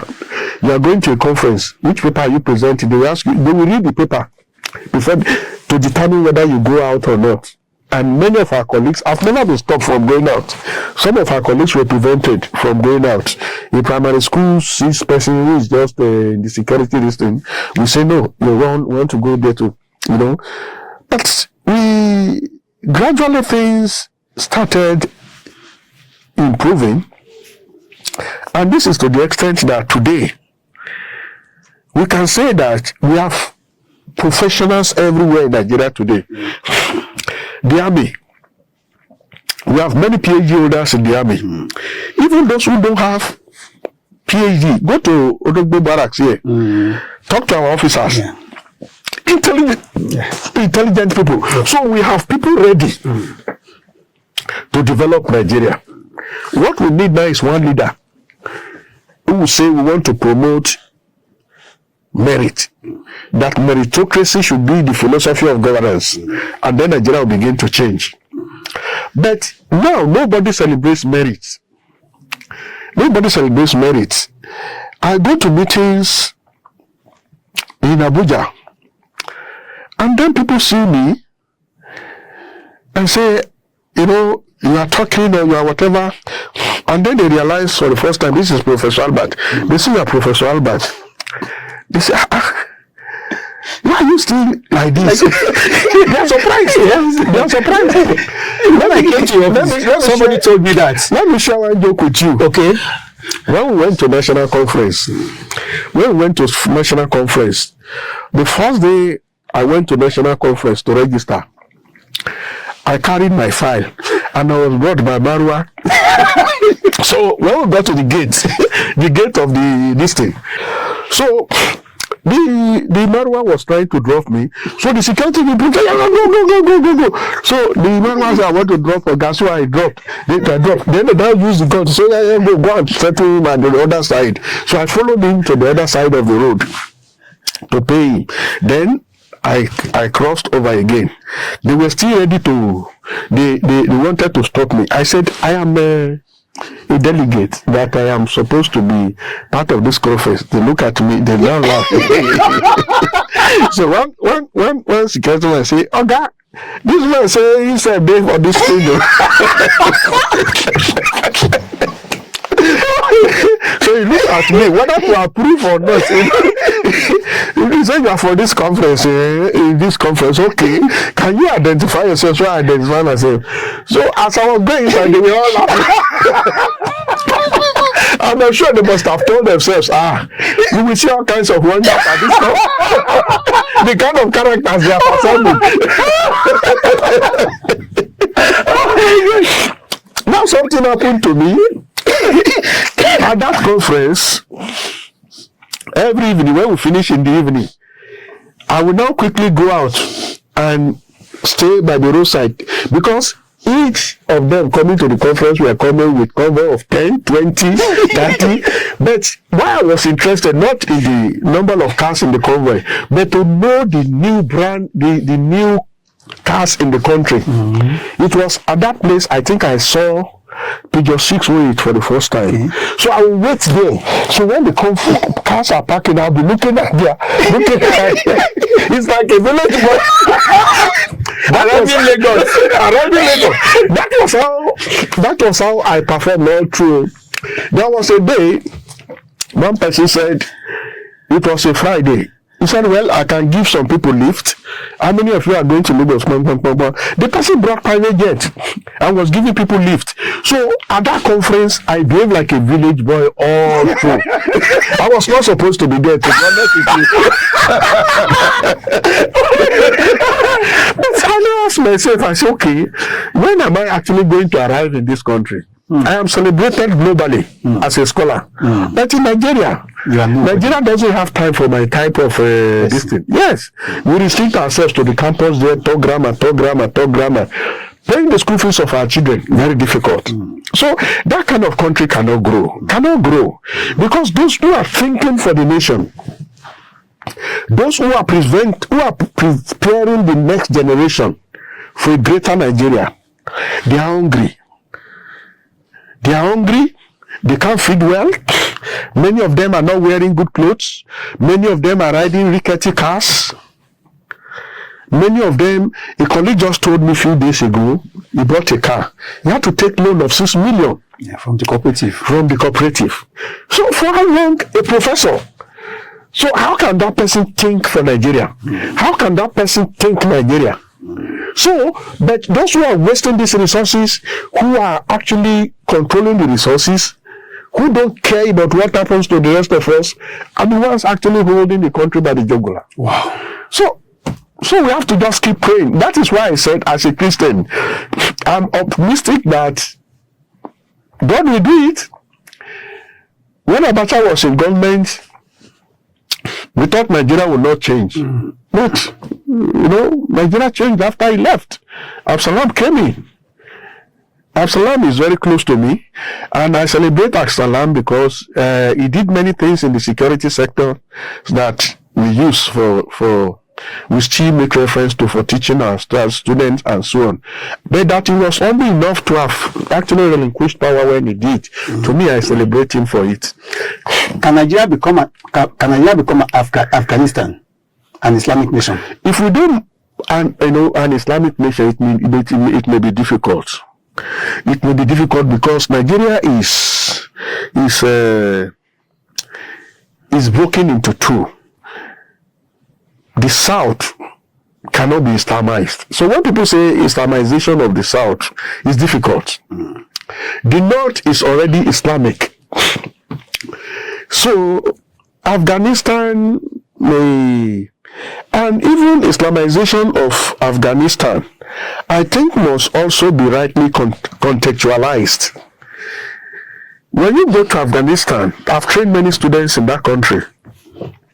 In Afghanistan? Not inside Afghanistan, okay, but outside. Okay. You know, the radicalization, and I train them under different settings. You see, in Afghanistan, you have two types of Muslims. Okay. You have the normal Muslims and you have the radical Muslims. You have the radical Muslims. The radical. Yes, the radicals. And so when you say Afghanistan is Islamized,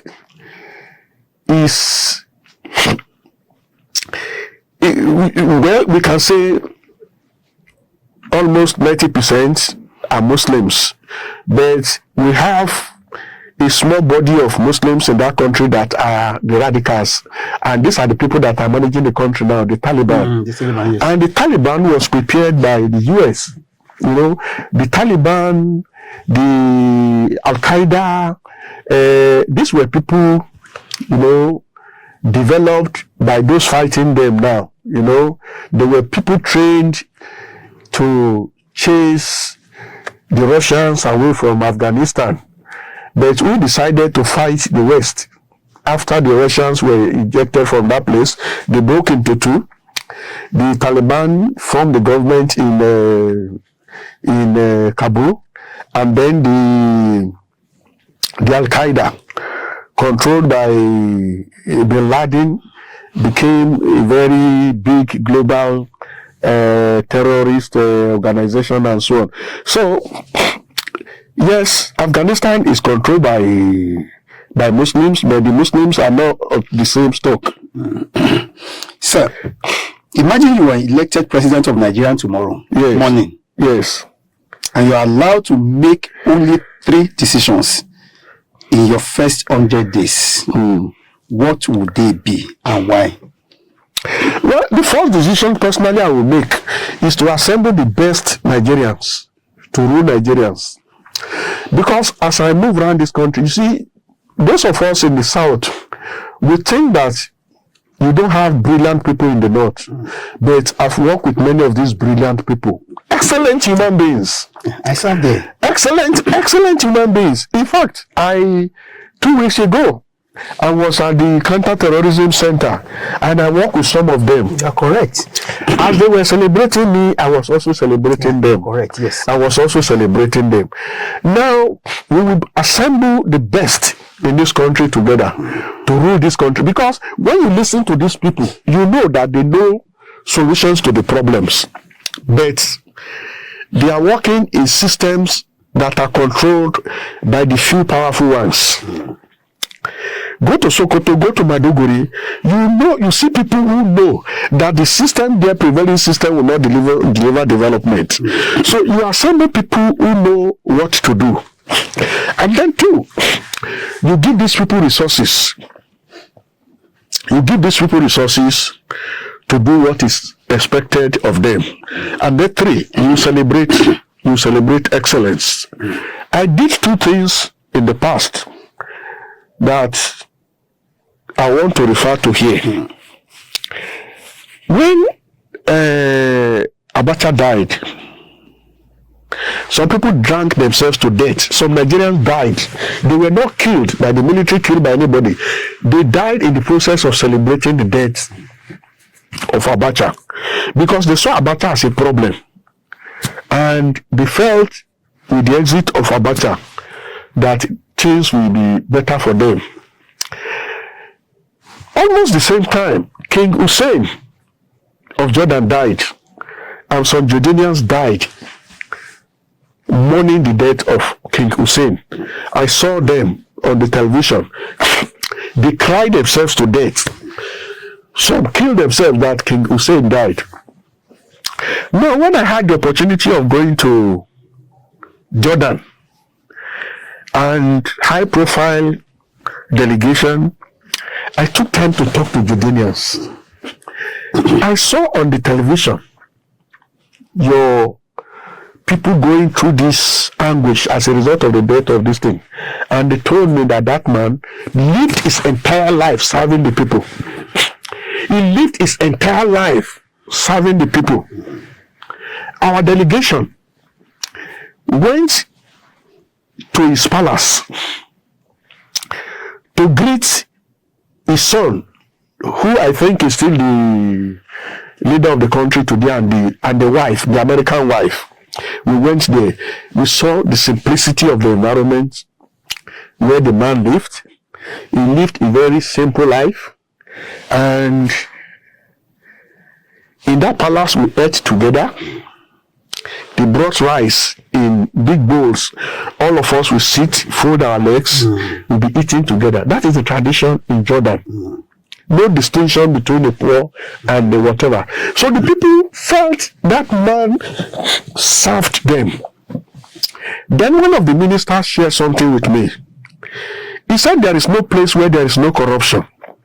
He said, but what King Hussein did when he was alive, he will give 100% of your resources to you as a ministry. And he will say, show me result for 70%. He said, all the development we see in Jordan is a product of people presenting 70% for what they were given. What is it? What he's saying is you can waste, you can do anything you want to do, but please show me evidence of 70%. Can we actually call any minister today and say, show me evidence of 30%? I learned that great lesson from them.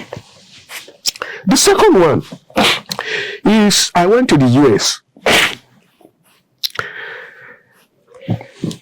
FBI Academy, work with their military, work with different this thing. I studied them from within and from outside. And I now asked them, I said when Reagan was shot,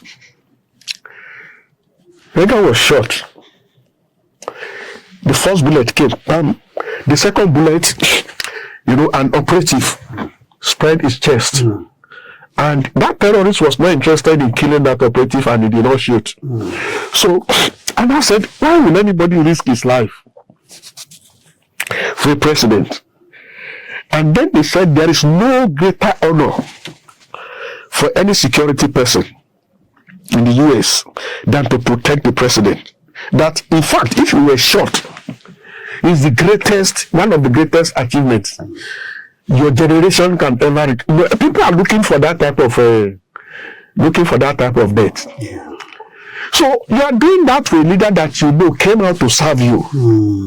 You came for a leader that served you. I went to a training in Finland. The training that I said that I mentioned earlier in our discussion, and I was sluggish in the morning, and they were asking me what was the problem. I said, I think I have something like fever. Immediately they brought an ambulance. Here in Nigeria, we joke about some of these.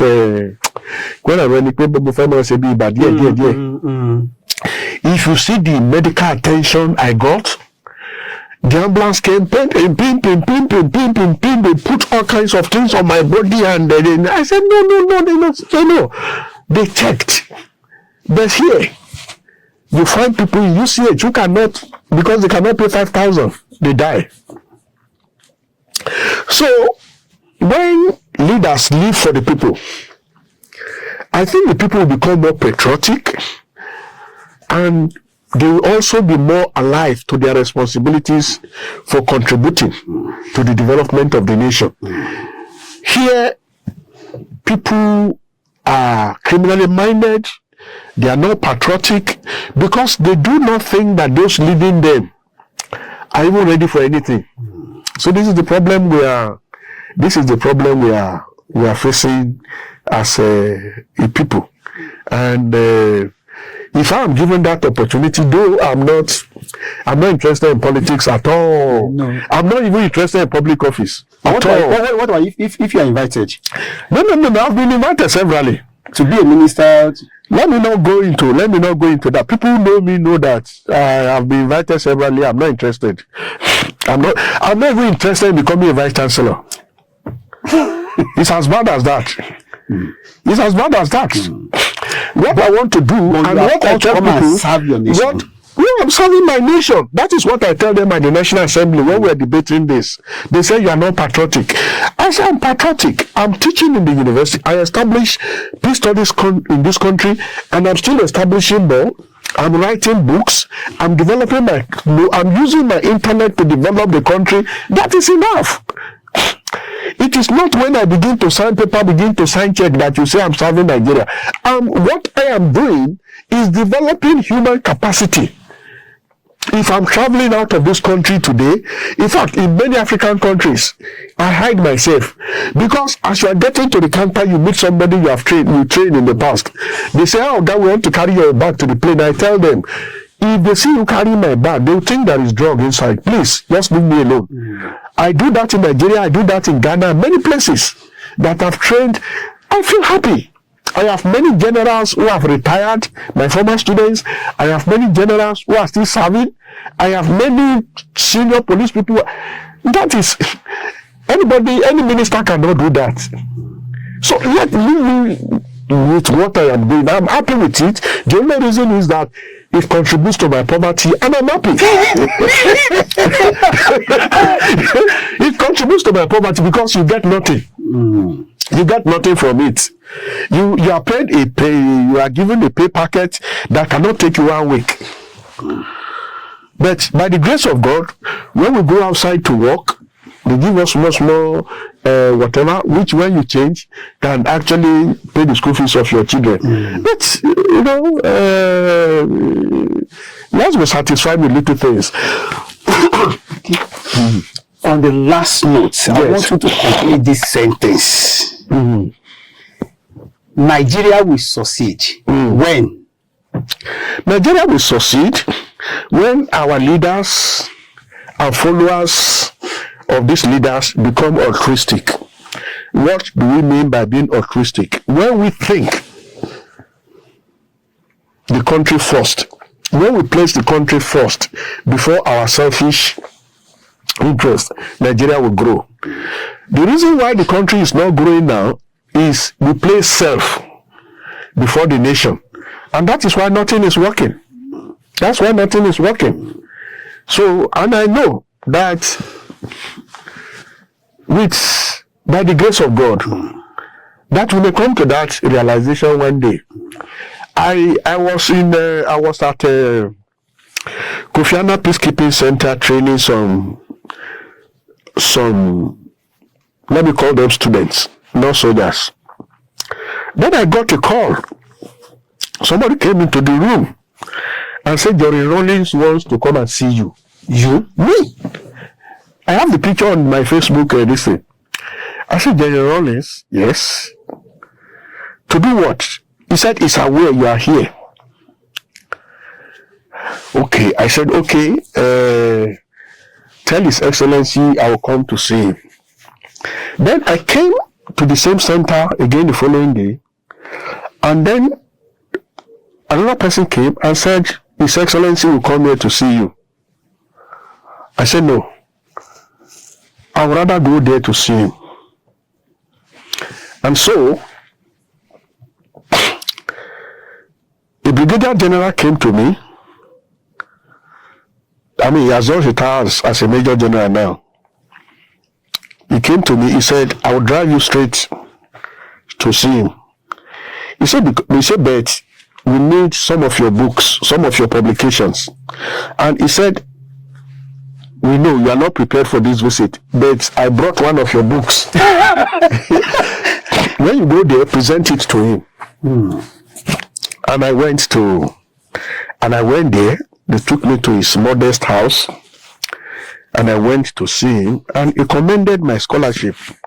You know, just all these questions you are asking, how did you start? You know, why are you so committed to scholarship? Why are you so, you know?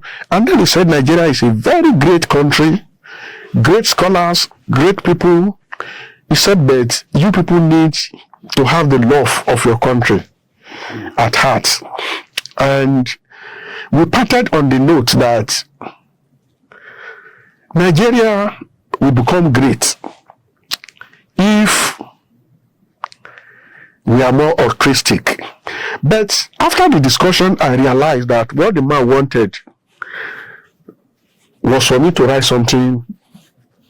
I don't want to say his biography, because we discussed later with the daughter who is in the parliament. We discussed it later.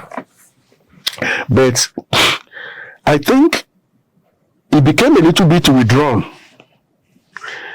when I talked to him about the sensitivity of his life and the need for him to break his records into two. The things that he would not want the public to know, and the things that the public should know. And that I prefer to work on the things that the public should know. And I could see his countenance that I think he started realizing that it's better for me not to talk than to, and not too long after that he died. The picture I took with him then is on my Facebook page. In fact, when I was presenting the books to him.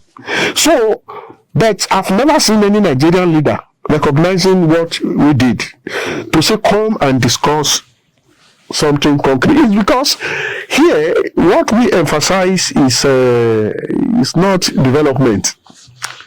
It's just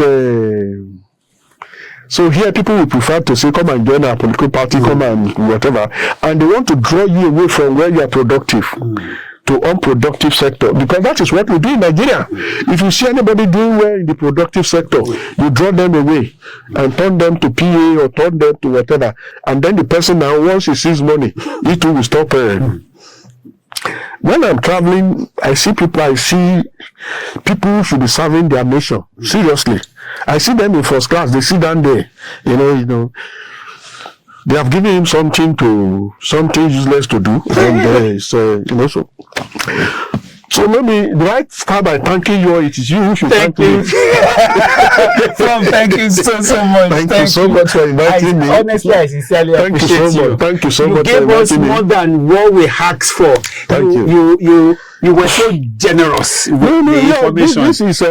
This is my own life. This is my life, and this is all I do. Thank you so much. Thank you for inviting me. Thank you for your time. Thank you for sharing your experience. Thank you so much. Sharing your experience with us. Thank you so much. Sincerely appreciate it. Tell you so much. Do you have anything that you want to tell your advice you want to give to your students and the upcoming lecturers?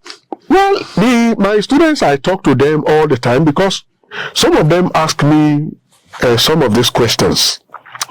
I remember when I was in African Studies, I was using a Mercedes 190, and the cushion inside the door, the cushion was already broken down, and so when I locked my door, the glass will knock this and say, baka, baka. So the students came to me and said, "Oga," I said, "I'm telling you, is it good?" I said, what is bad? What is bad in it? Nothing bad in the life I'm living. But I asked them, challenge yourself to actually making the society in which you find yourself better. I'm not going to define for you what you should do. We have several of our students who have established NGOs, who are doing well as scholars, and but my advice to my students is they should live for something positive, something that will advance the good of this country. To my colleagues, they are already working. Each of them have their developmental agenda. I don't want to be the person that is reshaping who they are or what they should be, but my advice is that all of us should contribute to the progress of this nation as much as we are led to. So That is it. Thank you so much once again, Thank you, sir. sir. We really appreciate Thank you for inviting me. Viewers, you've had it all. There is nothing to add to it. That is Professor Isaac Olawale Albert. Don't forget to share this episode. Don't forget to comment and like and subscribe to our YouTube channel. Until we bring another guest to you, it is goodbye.